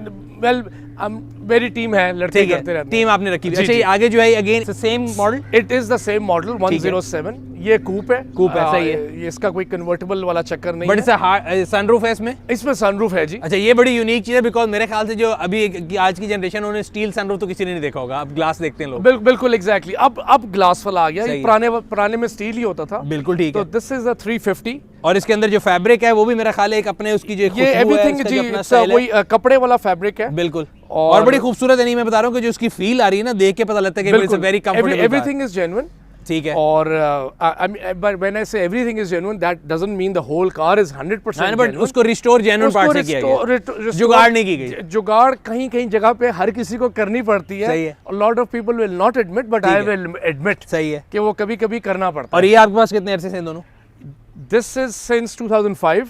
15 साल हो गए। 16 साल है। ठीक है। And both cars are of the same chassis. बिल्कुल 107 सही। अच्छा, ये आगे जो चल रही है बड़ी खूबसूरत मुझे नजर आ रही है गाड़ी। इसका कौन सा चेसिस कोड है और इसकी क्या खासियत है? कूप अगेन हार्ड टॉप, इसके अंदर मेरा ख्याल है सनरूफ है। करेक्ट, इसको भी सनरूफ है। दिस इज कूप 126 126 126 जो कि मेरे ख्याल से एस क्लास में लोगों को बड़ी पसंद थी, उसके अंदर ये सीएल वर्जन है जी। इसका जो 4 डोर कजन ये खड़ा है, ठीक है, 2 डोर कजन ये खड़ा है, बिल्कुल ठीक है। एंड दिस इज 1986 मॉडल है, this is 84 if I'm not and that is mistaken. 86 That is 89 89 89 ठीक है। ये मैंने इसके अलावा पाकिस्तान में मेरा ख्याल है बड़ी यूनिक एक दो गाड़ियाँ होंगी।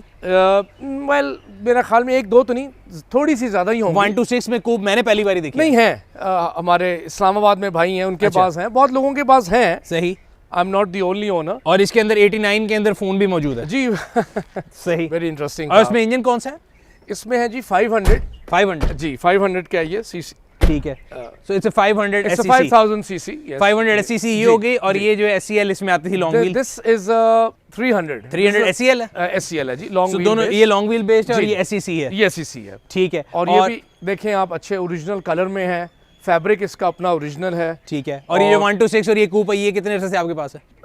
पिछले मेरे ख्याल में 8 to 9 years सही है। approximately। सो ओवर ईयर्स मैं देख रहा हूँ कि आप कलेक्शन बढ़ाते दोनों जा रहे हैं। गाड़ियाँ इस्लामाबाद से परचेज हैं, ठीक है। तो मेरा ख्याल पिछले 7-8 सालों में, 9 सालों में। अच्छा, इस्लामाबाद में मैंने देखा जनरली, अभी आपकी सारी गाड़ियों की मैंने सिचुएशन देखी है और कराची की मैंने गाड़ियाँ देखी। कराची में रस्ट का बड़ा प्रॉब्लम है, और मेरा ख्याल है इस्लामाबाद और पिंडी में होने का फायदा ये कि यहाँ पे रश नहीं है। करेक्ट, यहाँ पर और अच्छी रोडें भी हैं यहाँ पर सही है। चलाने के लिए, सही अपार्ट फ्रॉम ट्रैफिक का बड़ा, सही अगर है। आपको पता है कराची में, बिल्कुल। और वहाँ पर कोई गन पॉइंट वाला भी चक्कर यहाँ पर बड़ा सही कम है। तो मैकेनिक्स की जो बात आप करते तो पिंडी इस्लामाबाद में आपके ख्याल से ऐसे काबिल मैकेनिक अभी मौजूद हैं जो आप कहते ब्रीड कम मुझे, लेकिन फिर भी हैं कि नहीं? मेरा जो, मैं मैकेनिक इंपोर्ट करता हूँ लाहौर से, सही है, जितने मैंने पिंडी इस्लामाबाद में मैकेनिक देखे हैं, ये जुगाड़ वाले हैं, ठीक है। प्रॉब्लम हल कर लेते हैं, पूरी नुकसान गाड़ी ज़्यादा कर लेते हैं। पूरी गाड़ी खराब करने के बाद, ठीक है।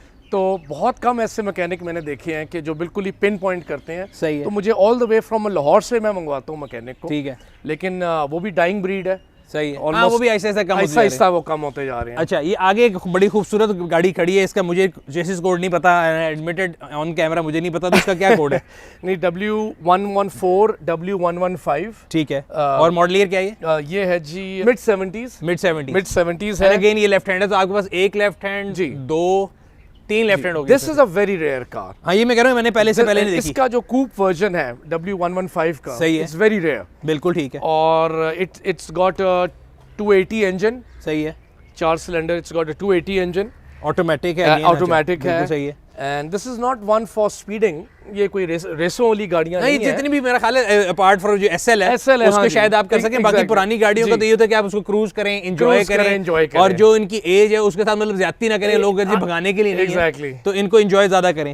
तो ये जो है 280C इसका मोनोग्राम है, इसका मतलब 2800 सीसी है, क्योंकि पहले मर्सिडीज के मोनोग्राम बड़े इजी थे ट्रांसलेट करना, आप 2010 आगे लगाएं सीसी बन जाते थे। अब तो 250 भी 1500 सीसी होती है, 200 1600 होती है, तो अब उन्होंने चेंज कर दिया। अच्छा, इसकी मैं देख रहा था कि डिग्गी आप बताते बहुत ज्यादा डीप और बहुत बड़ी है, और मैं इधर में पूरा बंदा रख सकते हैं। एग्जैक्टली, स्पेशियस, क्रॉस कंट्री आप पूरी फैमिली के साथ जा रहे हैं तो अपना सामान वगैरह है, बिल्कुल ठीक। अच्छा, ये जो गाड़ी साथ खड़ी है, बिल्कुल मुझे लग रहा है कि तकरीबन एक दूसरे के करीब करीब के ईयर्स की है। Not really, this is different chassis, ठीक है। अगेन कूप मिड 60s, सही है, 67, 68, 60, हाँ 68 तक आई वुड से। सही है। ये मैंने कराची से ली है। जैसे कलर बड़ा यूनिक है, इसका जेन्युइन कलर है कि आपने इसको करवाया बाद में? इसका जेन्युइन कलर है, बट रीडन बाय शाहनवाज, लेकिन है बहुत खूबसूरत। इसका इंटीरियर का जो रेड और ये जो गोल्डन का जो पूरा मैचिंग है, ऊपर से जिसके अंदर वुडन है, अंदर से सारा मैंने खुद लोकली बनाई है, इट्स नॉट जेन्युइन। और जो इसका 60s के अंदर का जो गियर बॉक्स है वो भी ऑटो भी वही है कि ऑल्टर किया है? थोड़ा सा ऑल्टरनेशन किया है यहाँ पर, बिकॉज़ इतना पुराना ऑटोमेटिक गियर मेरा निकाल चल सकेगा। इसका वो हैंड शिफ्ट था, ठीक है, लेकिन जितने पीछे चले जाए आप इंजन्स के तो उसकी चीजें नहीं मिलती। बिल्कुल सही है। तो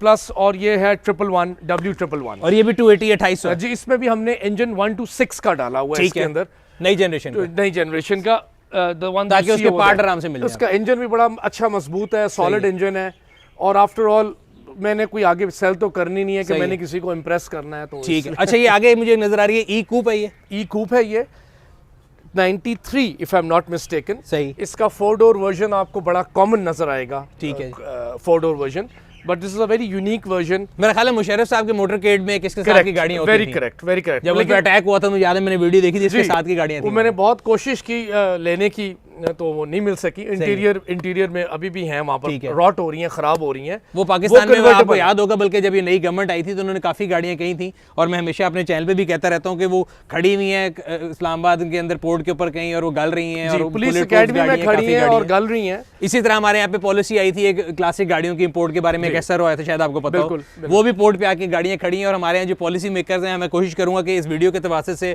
आप भी और मैं भी ये पॉइंट उन तक पहुँचाएं कि क्लासिक गाड़ी जो है वो पाकिस्तान में एक बड़ी अच्छी इंडस्ट्री बन सकती है कि हम यहाँ से बना के री एक्सपोर्ट करें। बिल्कुल, it's a very healthy activity. बिल्कुल ठीक इसको है। पता नहीं हमने बैन उसको इसलिए किया हुआ है कि लोकल इंडस्ट्री हर्ट ना हो। हालांकि लोकल लेकिन इंडस्ट्री के इनसे क्या, इसका 50 साल पुरानी गाड़ी का इसका कोई मुकाबला नहीं है होंडा, सुजुकी या टोयोटा के साथ। बिल्कुल सही है। किसी के साथ भी, ये तो प्लेजर के लिए है। बिल्कुल। और ये मैं समझता हूँ कि पाकिस्तान में जो टैक्स पेइंग हैं, फाइलर्स हैं, जिन्होंने इस पॉलिसी को अब्यूज़ नहीं करना, मैं समझता हूँ उनके लिए ये होना चाहिए।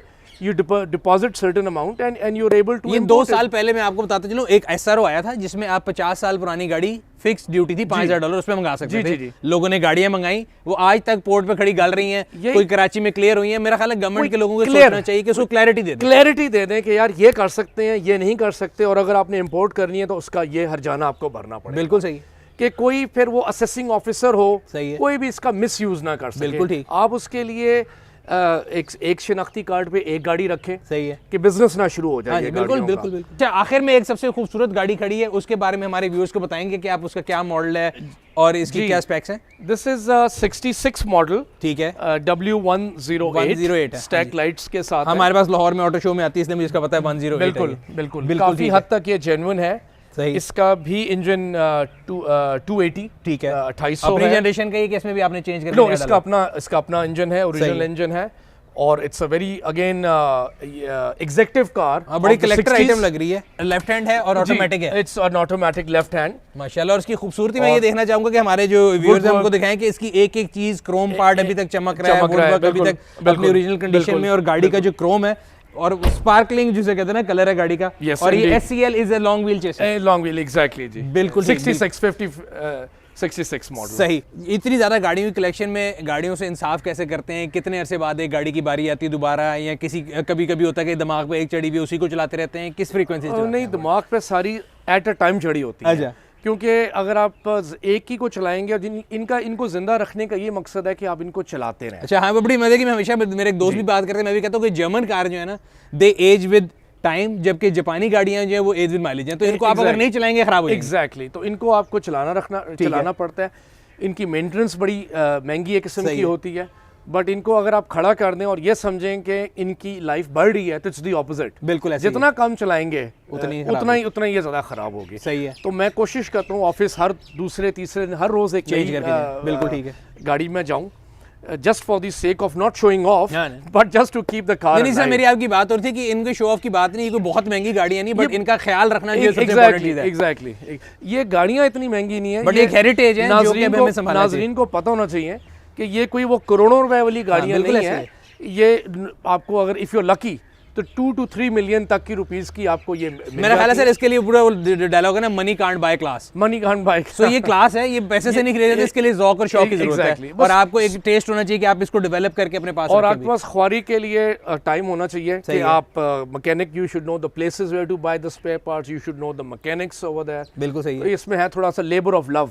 और दूसरा मेरा ख्याल एक और चीज भी है, मैं तो लोगों को बताता हूँ कि काफी बहुत दफा ऐसा हुआ है, बल्कि कई दफा नहीं, मेरा ख्याल है मोटरवे का कोई ऐसा ट्रिप होगा मेरी गाड़ी खराब ना हुई, बिकॉज मैं पुरानी गाड़ियां रखता हूँ। बिल्कुल, आपको आदत होनी चाहिए। ये एग्जैक्टली, इसमें कोई शर्म की बात नहीं है। समटाइम्स दीस कार्स ब्रेक डाउन, बिल्कुल ऐसे, वो तो चलता फिरता आदमी भी बीमार हो जाता है, बट यू डोंट से कि वो खराब हो गया। बिल्कुल सही। तो ये that's part of the fun. बिल्कुल ठीक। गाड़ी खराब होना, उसको ठीक करना, that's also, you know. So जो एस्पायरिंग, जो हमारे यंगस्टर हैं या जो लोग कलेक्शन करना चाहते हैं, उनके लिए कोई एडवाइस देना चाहें, ताकि हम एंड पे उनको एक एडवाइस दें कि भाई आप भी गाड़ी कलेक्शन करना चाहते हैं, तो लोगों के ज़हन में होता है कि शायद पैसा इज द ओनली थिंग। नहीं, देखें, यंग लोगों के लिए तो मेरी एडवाइस यही है, मैं अपनी औलाद को भी ये एडवाइस देता हूँ कि they should be more outdoors. सही है। आजकल के जो यंग जनरेशन है, प्ले स्टेशन से बाहर निकले, they are hooked on that mobile phone, iPad, iPhone. तो एनीथिंग, वेदर वो गाड़ियाँ हैं, घोड़े हैं, क्रिकेट है, फुटबॉल है, हॉकी है, कुछ भी हो, the boys, the young generation should be outdoors, के इनकी अच्छी फिजिक बने, बॉडी बने, एक हेल्दी एक्टिविटी हो। सही है। और if you can afford to have this type of shock, तो you should do that. बिल्कुल ठीक है। मैं तो हमेशा कहता हूँ कि अगर किसी ने अपने बच्चों को नशे से दूर रखना है तो उसको गाड़ियों का शौक डालना है। गाड़ियों का शौक, वो सारा पैसा गाड़ियों पे लगा देगा। Exactly. बिल्कुल ठीक है। सो व्यूअर, ये था आज का एपिसोड। उम्मीद करते हैं आपको पसंद आई होगी। ये गाड़ियाँ असल में जितनी खूबसूरत हैं, हम कोशिश करेंगे कि हमारा कैमरा इसके साथ इंसाफ करे और आपको इन गाड़ियों की डिटेल, इंटीरियर और एक्सटीरियर और उनकी खूबसूरती जो है वो अपनी आंख से दिखा सके। ये था आज का एपिसोड। आपसे अगले एपिसोड में फिर मुलाकात होगी। तब तक अपना और अपने गिरदों नवाकिलों का ख्याल रखिएगा। अगर अभी तक आपने हमारे यूट्यूब चैनल को सब्सक्राइब नहीं किया, सब्सक्राइब करें, बेल आइकन पर क्लिक करें ताकि आपको हर आने वाली वीडियो का नोटिफिकेशन मिलता रहे।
गाड़ी की deals only on Park Wheels.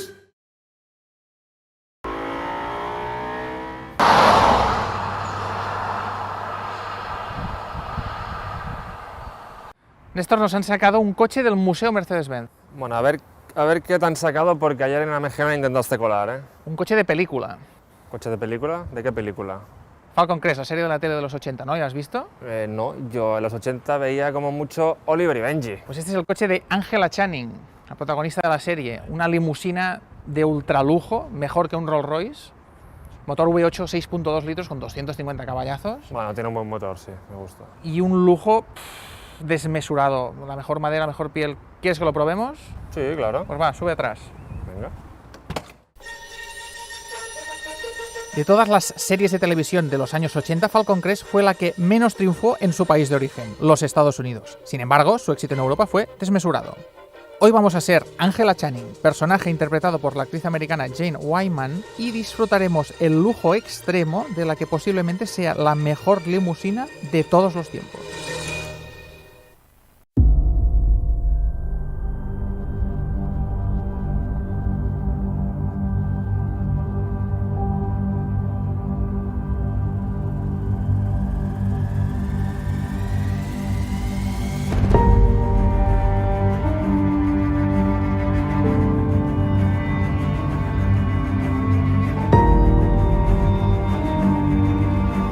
En agosto de 1964, un 600 batalla corta, como este que estamos probando, sin ningún extra, costaba 56.500 marcos alemanes, el equivalente a 10 Volkswagen Beetle de la época. Uno de los eslogan que se podía leer en el catálogo de la época era: "Puedes gobernar desde su interior, algunos ya lo hacen". Néstor, te había contado que era un coche de película, pero es que además algunos de los más famosos de la historia han tenido uno como este, o el largo o el corto. ¿Sí? Sí. Buscando en San Google, Papa Juan XXIII, Hugh Hefner, fundador de Playboy, Hombre. Elizabeth Taylor, John Lennon, Aristóteles Onassis, Jamiroquai, Jack Nicholson, Nicolau Ceausescu, Fidel Castro, Pol Pot, Kim Il-sung, Mao Zedong, Idi Amin, Pablo Escobar y hasta Saddam Hussein, mira. Mira, estos dos últimos... Sí, curioso. Curiosos, sí.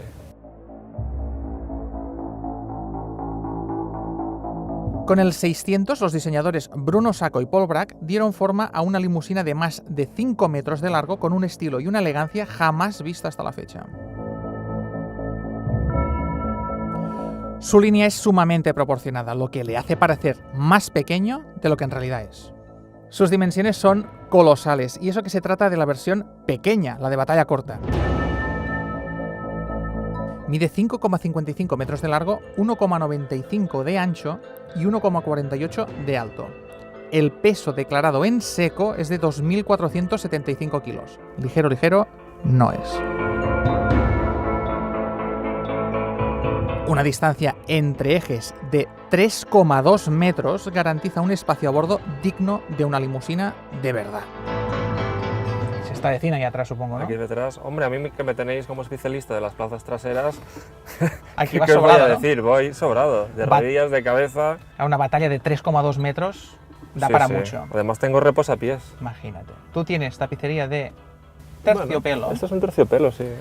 Y Bastante para mí, agradable. cuero, el chofer, cuero. Bueno, claro. No está mal, ¿eh? Había que cuidar a los de atrás. Exactamente. Cada unidad era distinta a las demás, pues el listado de opciones era prácticamente infinito.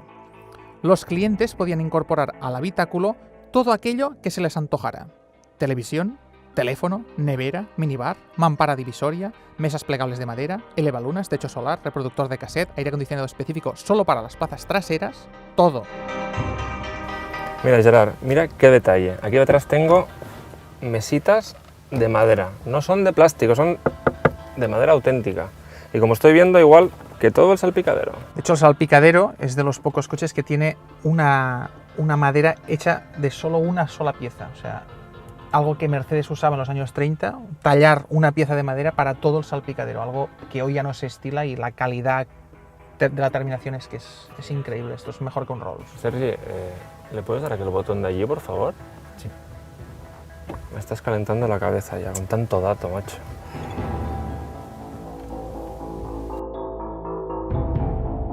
Entre 1963 y 1981 se fabricaron a mano 2.723 unidades en 11 configuraciones distintas. Batalla corta, batalla larga, Pullman con 4 o 6 puertas, de la que se fabricaron 428 unidades, Landaulet 58 unidades e incluso existió un coupé. ¿Tiene regulación o algo ahí atrás? Bueno, tengo las típicas ventanillas eléctricas y luego con este botón de aquí puedo mover lo que es la banqueta trasera, tumbarme.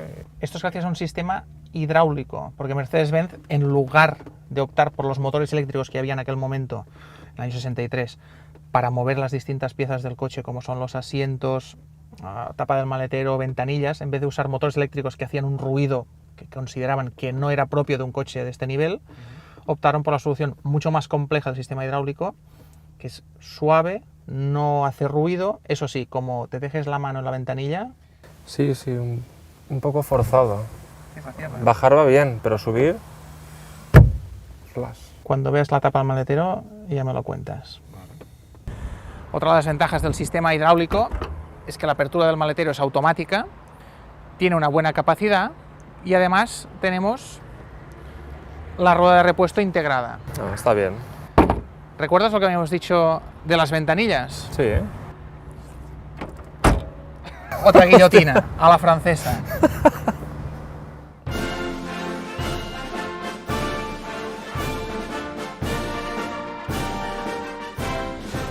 No me pude resistir. La primera parte de la prueba la hice sentado detrás. Quería palpar esa sensación a victoria que solo un W100 es capaz de transmitir.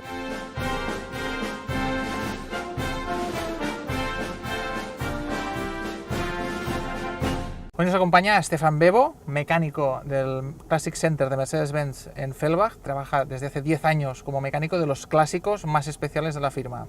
Qué mejor para que nos dé consejo de cómo conducir este coche. Y antes de salir, Néstor, ponte el cinturón, ¿no? ¿Qué me estás contando? Aquí no hay cinturones. Es del año 63, aquí no hay cinturón. Tengo que decir que se me hace muy extraño no llevar cinturón, ¿eh? La sensación de bailar en el asiento es extraña, es rara, pero bueno. Bueno. Vamos ahí al tema. Ahí. Cuarta y para adelante.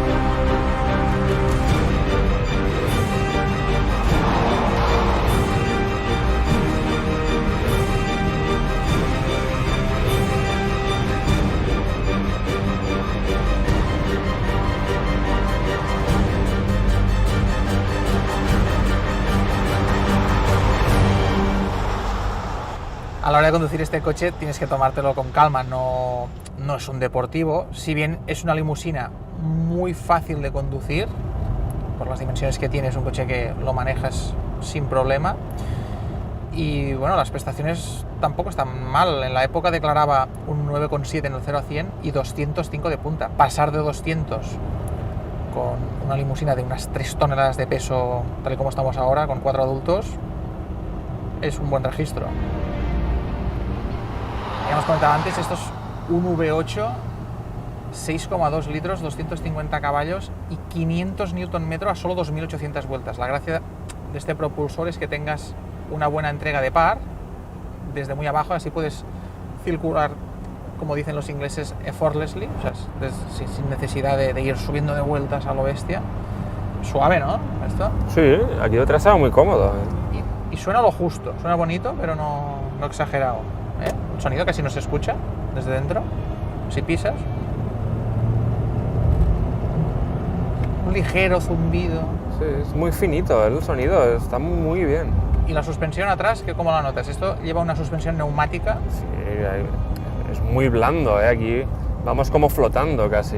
Es la gracia de no tener vibraciones, de poder estar con tu mesa de madera, con la tacita de té, leyendo el periódico, lo que se hacía antes en un coche. Sí, sí. Y que te conduzcan. Exactamente. Me encanta que lo hagas, Gerard. Su chasis era sumamente avanzado para la época. Equipaba una suspensión neumática que le permitía variar la altura al suelo en 127 milímetros. Su V8 de 6,3 litros declaraba 250 caballos a 4.000 vueltas y 500 Nm a 2.800. Su motor estaba asociado a una caja de cambios automática de 4 relaciones, cuya palanca estaba integrada en la columna de dirección. Oye, veo que vamos recto, pero estás moviendo mucho el volante. Bueno, esto es un clásico y todos los que hemos conducido coches de estos sabemos de qué va la película. La dirección no siempre ha sido como los coches de ahora y antes pues tenías que estar siempre corrigiendo porque hay un punto ahí medio muerto que no hace nada. Entonces el coche se va, si lo dejo quieto, se va un poco a la derecha. En cambio, tienes que ir a leves correcciones todo el rato para mantenerlo en una línea recta. Gajes del oficio. Lo que sí que es estas 3 toneladas que comentábamos antes se notan y mucho en las curvas, ¿eh? O sea, notas la inercia del coche como si fuese un sub de los de ahora, ¿no, Néstor? Muy pesado, que trata de mantenerse, pero y balancea. Pero bueno, el terreno natural de este coche son los desfiles y paradas militares o la autobahn.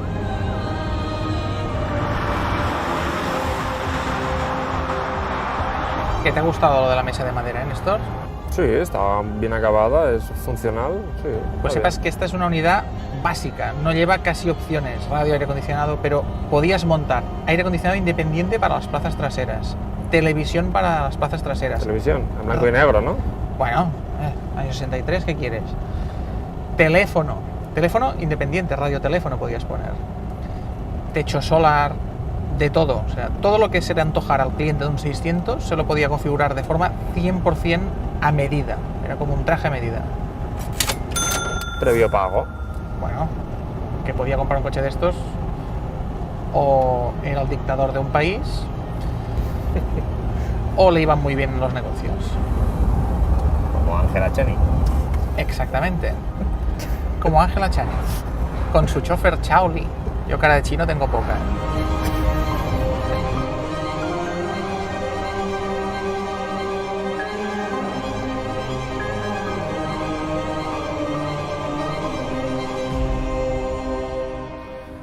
No me negarás que ha sido toda una gentileza por parte de Mercedes-Benz haber sacado este coche de $250.000 del museo para que le demos un voltio aquí. Sí, hay que darle las gracias porque ha sido un gesto importante lo que han hecho. Y ha sido divertido, ¿no? El coche cómodo. Sí, bueno, no es mi estilo. A ver, a mí me habéis traído a Alemania porque yo vi vuestro vídeo el año pasado, probasteis Ferraris, Lamborghinis, probasteis un Huayra. Yo vengo aquí y quiero probar cosas de esas. Bueno, algo bueno caerá, no te preocupes, así de tu estilo. Esto es un aparato de cine y qué mejor que acabar este vídeo junto a unos viñedos. No son los de Falcon Crest en California, pero bueno, en Alemania también hacen vino.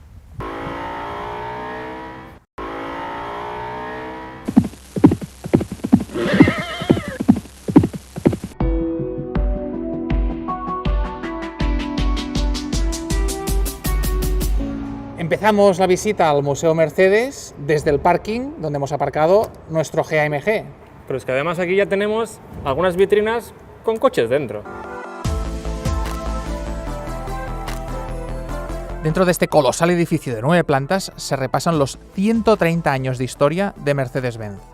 En sus 16.500 metros cuadrados hay 160 coches expuestos. Después de verlo, podemos recomendar que, como mínimo, pases 2 horas visitándolo. Una mañana sería lo suyo. La visita empieza dentro de un ascensor. Parece una nave del espacio exterior, pero esto es el ascensor del Museo Mercedes.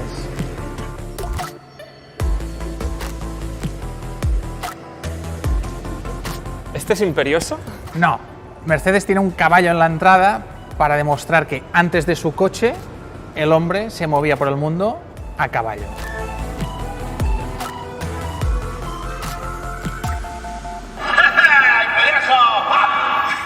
Néstor, ¿verdad que a ti te gusta mucho esto del fútbol, no? Sí, me encanta, me gusta mucho. Como diría el futbolista aquel del Barça, que tiene mi nombre, contigo empezó todo. Este es el primer coche de la historia, el Patentwagen, del año 1886. Parece una carraca, pero esto era el primer coche de la historia. Entre estos dos, ¿con cuál te quedarías tú? Hombre, ya sabes que no son mi estilo, pero si tengo que elegir me quedo con el blanco. Normal, esto es un coche de carreras, el SSK del 28. Sin embargo, el rojo es un 500 compresor Special Roadster, un súper deportivo de los años 30. Lo que sería hoy un Bugatti Chiron, pues esto es lo de la época. No está mal. No, no. Llegaba a 180 km por hora. ¿Esto qué es? Esto es un transporte de carreras de la época. Y lo más curioso, es un camión, a nosotros los camiones nos atraen un poco al pairo, pero este es especial porque lleva el motor del 300 SL a las de gaviota. Podía llegar a 180 km por hora el camión. Sí, el de arriba un poco más rápido, ¿eh? Bueno, un poco más, pero para ser un camión no está mal. Dentro de esta espectacular carrocería con alas de gaviota tenemos este chasis tubular. Toda una revolución en la época en lo que a diseño, aplicar el diseño de competición a la calle de la mano del alas de gaviota. Oye, perdona mi ignorancia, pero ¿qué tiene este de distinto a los demás?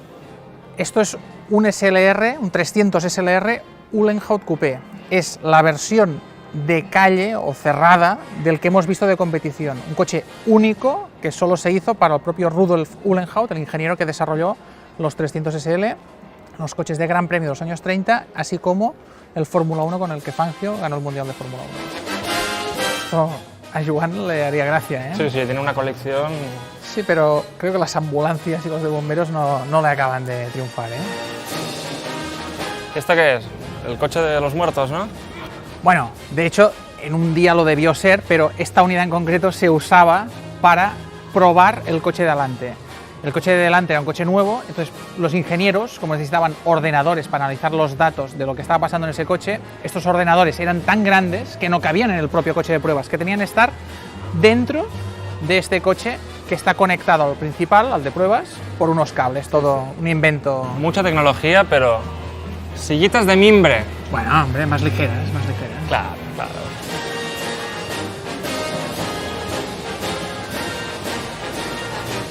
Mira, elegante pero informal a la vez. Estos sí que son de muertos. Sí, da un poco de yuyu la cosa, ¿eh? Pasa. Con la crucecita y pasa. ¿Ves? Esto ya es más chulo. Un Unimog, el primer Unimog. Parece un tractor, ¿no? Sí. Pues esto es un multiusos total, de ahí su nombre. Universales Motor Geret. Un vehículo a motor universal que tanto sirve para llevar cosas pesadas a cualquier punto de la montaña porque puede ser 4x4, como porque puedes conectar en sus distintas tomas de fuerza herramientas para talar árboles, para arar el campo. Es como una navaja suiza, pero un camioncillo y pequeño. Bueno, es bonito. Es original, original. Sí. El papamóvil en un G como el nuestro. Bueno, desde hace muchos años que el Papa de Roma siempre suele moverse con un clase G. Es que el coche es muy cómodo, Néstor. Claro, claro, será eso. Mira, este G parece mi nevera. Las pegatinas, ¿no? Sí, sí, por eso, por eso. Bueno, pues o sea, si nosotros hemos hecho la vuelta a Alemania, bueno, una parte de Alemania, Otto, el propietario de este coche, dio un poco más de vuelta, dio la vuelta al mundo, casi 900.000 kilómetros. No está mal, ¿eh? No está mal, no. El G me persigue. Este además es uno de los primeros de la historia, mira qué chulo. Mira, creo que esto te va a gustar un poco más, ¿eh? Competición, por fin. Venga, a ver qué hay aquí. Mira, mira, mira. Y hay un 190 del DTM. Es mi coche preferido ya. El del Ludwig, míralo. Sí, sí, Oh. sí. Qué pasada. Bueno, para mí, si tuviese que escoger uno, el C11, perdón. El grupo C del año 90. El CLK no está mal, ¿eh? El Sauber C11. Bueno, bueno. ¿No nos pondremos de acuerdo? No.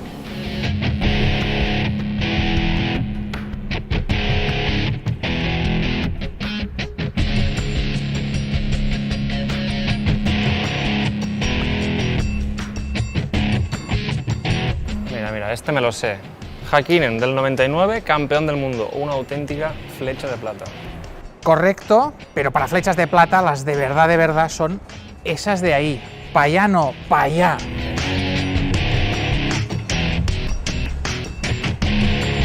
En la década de los años 30, el trofeo del ganador del Gran Premio de Alemania no llevaba precisamente el logo de la ciudad. Bueno, Me juego 20 euros a que no te lo sabes todos. las flechas de plata, sí. Esto es campeón del mundo año 54, Juan Manuel Fangio, 196. El 300 SLR, con el que Stirling Moss ganó la Mille Miglia año 55. 300 SL, el primer alas de gaviota, que ganó la carrera panamericana en el 52 y también ganó las 24 horas alemanas de ese mismo año. Fangio 55, campeón del mundo. Stirling Moss también lo llevó, podría ser Moss por el número 2. Ese es el pequeño, creo que es 165, el Gran Premio de Trípoli. Hicieron una reglamentación distinta y tiene este coche más pequeñito para poder ganar a los Alfa italianos. Aquí has dudado, ¿eh? Bueno, si tuviese que escoger un Fórmula 1 de toda la historia, incluso la época Grand Prix, esto es época Grand Prix, antes de la Segunda Guerra Mundial, yo me quedaría con este coche, porque el diseño es súper sexy, esta línea, el depósito detrás y delante del piloto, es espectacular. Es un buen torpedo, ¿eh? Es brutal y lleva un V12 con compresor volumétrico increíble. Y eso con estas ruedecitas me parecen de bici, ¿eh? De bicicleta, sí. Ese es el W25 carenado para el Gran Premio de Labus, para correr en alta velocidad, de ahí que tenga toda la carrocería cerrada. El 25 abierto, es el mismo coche pero con la carrocería normal de Grand Prix. Y este es la primera flecha de plata. ¿Por qué fue plata? Se presentan en la carrera, año 34, coche blanco, y pasaba por un poco el peso mínimo de 750 kilos. ¿Qué hicieron los mecánicos exactamente? Pulieron la carrocería, quedó aluminio vivo, flecha de plata. Muy bien, muy bien. Hoy invito yo a cenar. Venga, te va a salir caro la broma. No nos engañen y que nos digan la verdad. Esto es un avión.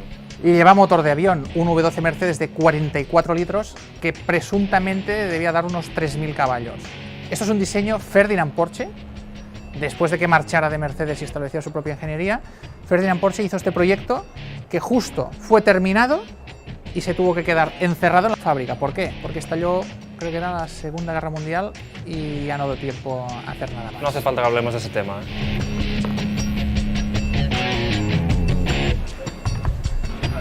Gerard, veo que se te da bastante bien darle a la manivela, ¿eh? Esto sería una especie de simulación de lo que será el coche del futuro, el coche autónomo, un Scalextric, pero a 1-1. Pues espero que no llegue muy pronto porque nos quedamos sin trabajo. Es mejor que no, ¿eh? Por un día te miro yo hacia abajo, ¿eh? Ah, te lo mereces porque el reportaje ha estado muy bien. Bueno, cerramos este vídeo del Museo Mercedes junto al Bankel, al C111, un coche que a los que nos gusta el Scalextric lo conocemos porque la marca española lo hizo a escala 1.32. Y bueno, es un prototipo espectacular con motor rotativo. Iba a ser el alas de gaviota de finales del siglo XX, pero no pasó de la fase de prototipo. Una lástima porque el coche es precioso. Sí, me gusta. Este sí.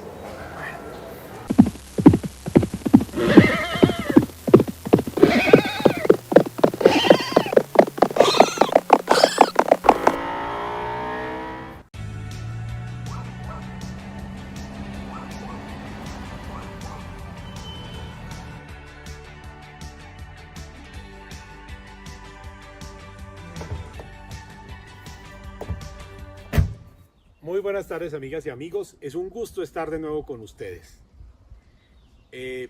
Como veíamos, hoy tenemos un invitado muy especial, el Mercedes W123, integrante de la clase E, que debió reemplazar al exitoso W114 y W115.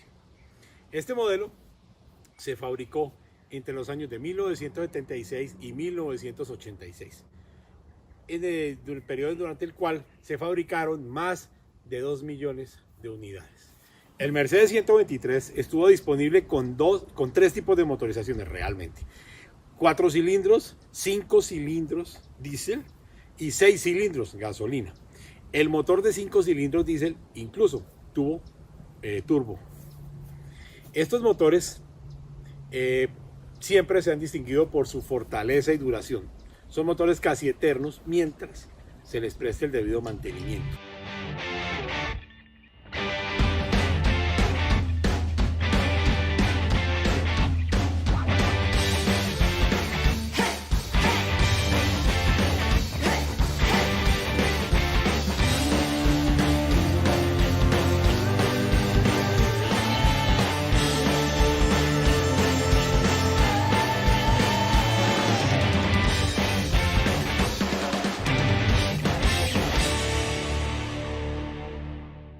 Hoy estamos a bordo de un Mercedes W123 250 de 1981, el cual no ha sido restaurado, simplemente se ha conservado su estado original, cuidándolo con el esmero necesario, que no es más que mantenerlo limpio, brillante y haciendo su mantenimiento simple y habitual en cualquier vehículo, que es su cambio de aceite, su alineación de dirección, balanceo de ruedas, rectificación de rines en caso de necesitarlo.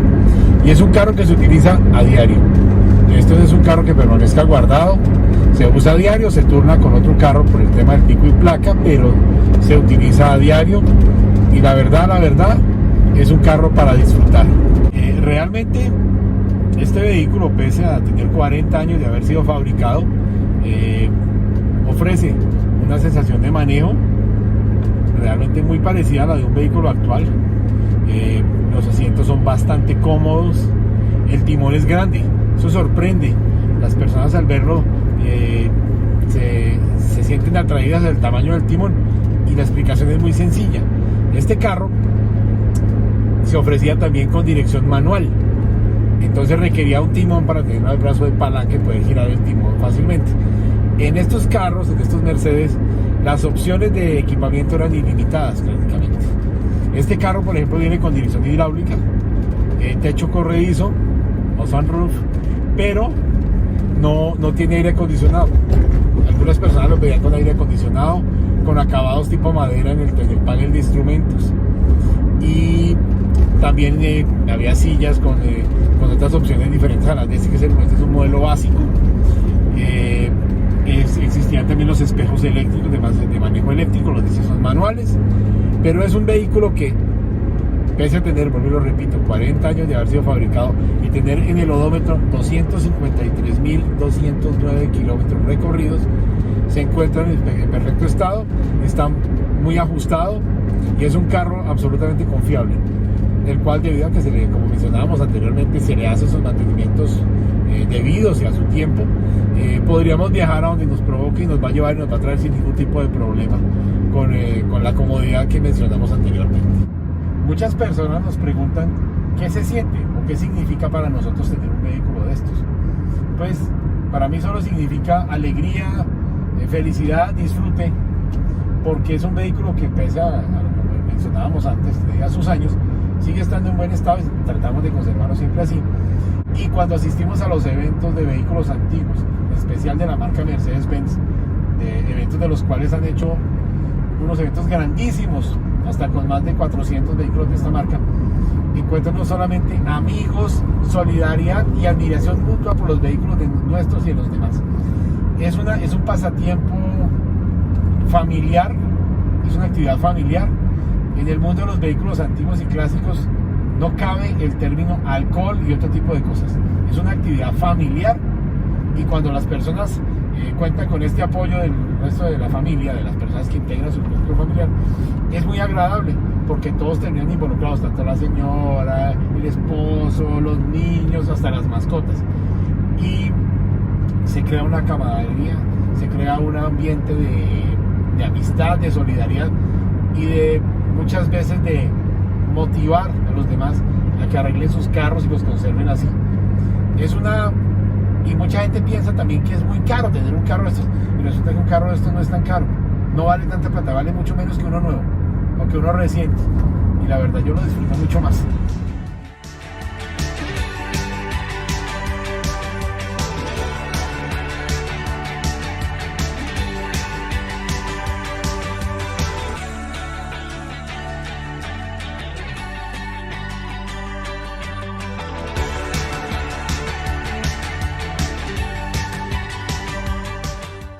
En el caso de este 123 250 tenemos un motor de 6 cilindros en línea, alimentado por un carburador Solex y que tiene una cilindrada de 2.525 centímetros cúbicos que produce 140 caballos. Aquí encontramos esta protección para el distribuidor para evitar que se vaya a mojar en caso de lluvia o entrada súbita de agua, el sistema de frenos con un servo, la dirección de tipo crema, de tipo bolas recirculantes con asistencia, que como lo mencionamos hace un momento, la dirección asistida no era de norma en todos los modelos, sino que también existía de forma opcional. Si uno deseaba, lo pedía con dirección o sin dirección asistida. Estos carros se configuraban casi como una hamburguesa. Uno pedía el carro y le iba agregando ingredientes o elementos para hacerlo más confortable. En los Mercedes-Benz, y para el caso del W123, tiene este compartimiento para el botiquín. Este carro tiene su botiquín original de 1981, que alguna vez alguien me comentaba que yo para qué llevaba esto, si esos medicamentos y este tipo de elementos deben estar ya pasados, pero realmente lo que menos me importa o lo que menos me interesa a una persona que tiene un vehículo de estos o cualquier vehículo antiguo con cierta edad es si las cosas son o no funcionales, sino que el vehículo las tenga, porque eso hace parte de su estado de conservación óptimo. Vamos a volverlo a su sitio donde ha permanecido desde hace 40 años.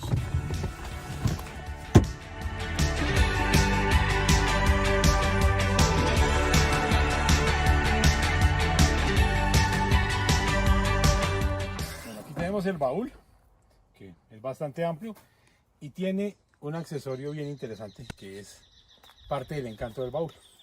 Es este triángulo de seguridad que se utiliza en caso de varada. Pues monto uno de acá y lo pone en el piso, pero también sirve con el baúl simplemente abierto para reflejar la luz de los vehículos que vienen atrás en caso de tener algún tipo de percance en el camino.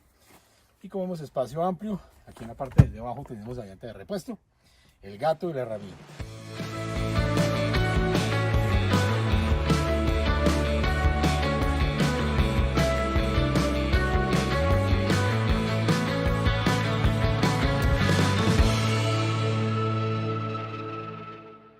Antes de terminar, quiero mencionar algo que de pronto no todo el mundo sabe.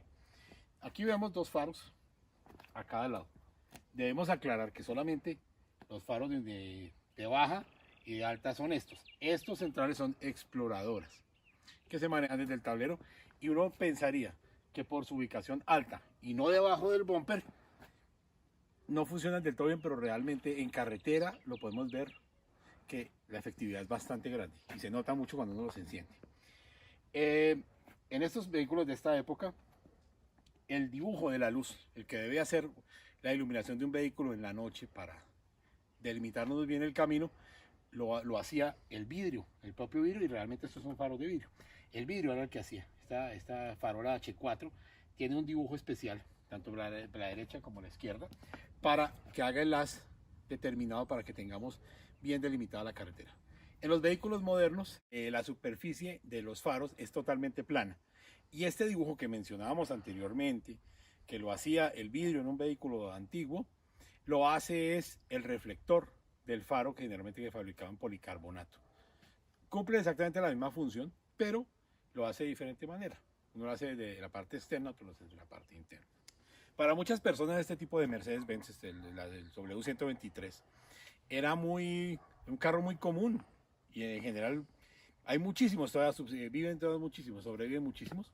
Llegaron para entidades del Estado, como el Ejército, la Policía, los ministerios, y por importación directa, vía diplomática, y Mercedes-Benz ha tenido representación en Colombia desde 1948, primero por la firma Automercantil y actualmente por Daimler. Este carro, podemos decir que es un vehículo que se puede usar todos los días, como decíamos anteriormente, se puede usar todos los días, sin problema alguno. Hay repuestos de sobra, mecánicos conocedores de los carros, bastantes también y muy buenos. Entonces es un vehículo que podemos usar con toda confianza. En los últimos años han ido ganando precio y se han vuelto más atractivos para la gente, tanto para los coleccionistas como para los neófitos, para las personas que no les interesa el tema, pero que necesitan un vehículo de ciertas prestaciones, de cierta resistencia y que pues frente a un vehículo nuevo son más económicos, resulte más económica su adquisición. Obviamente no podemos pensar que un vehículo de estos va a ser la mata del ahorro de combustible, porque no lo es. El motor es un motor de alta cilindrada, pues consume más gasolina que un vehículo moderno. Y mientras se tenga debidamente sincronizado y puesto a punto su motor, pues no va a contaminar más de lo debido. Obviamente no podemos pensar que es un vehículo como los actuales o como los que tendremos en el futuro, que son cero emisiones. No, este ya por sus años, por su veteranía, pues no va a ser el más amable ambientalmente, pero tampoco es el que más contamina. Pero realmente para nosotros ha sido un gusto acompañarlos hoy y traerles un vehículo que para muchos es un vehículo común y corriente, pero que cada vez adquiere más interés para las personas y que realmente ha sido muy agradable podérselos presentar a ustedes. Espero verlos muy pronto en nuestro próximo video, en donde seguramente tendremos un vehículo que les llamará la atención y les gustará. Hasta pronto.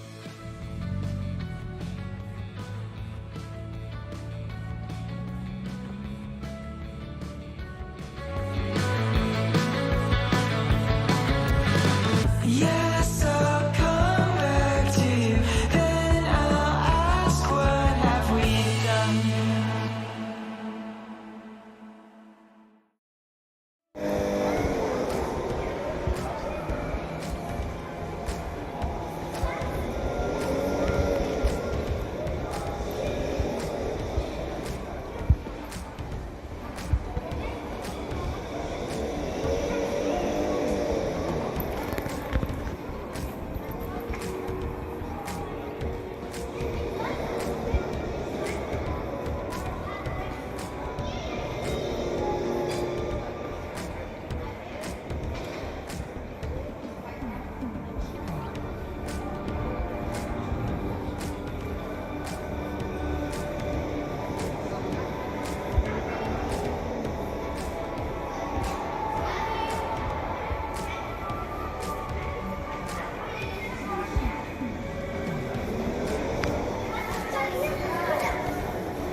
Lo de Mercedes.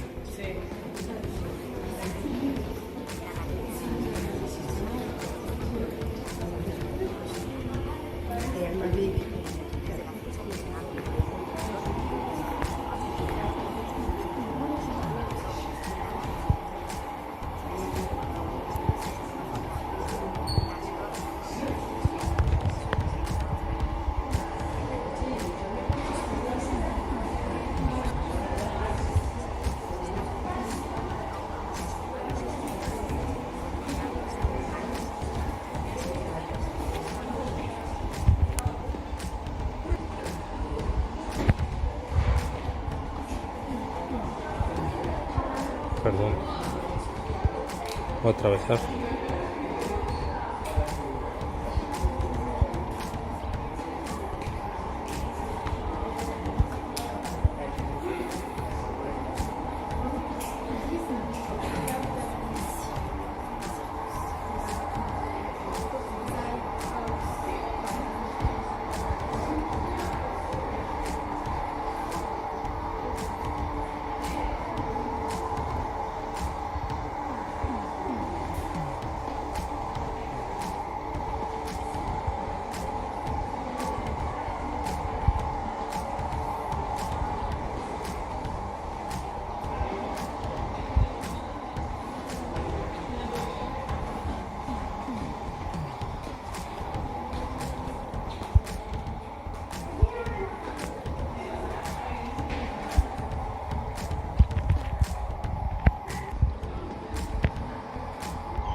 this channel Old Benz.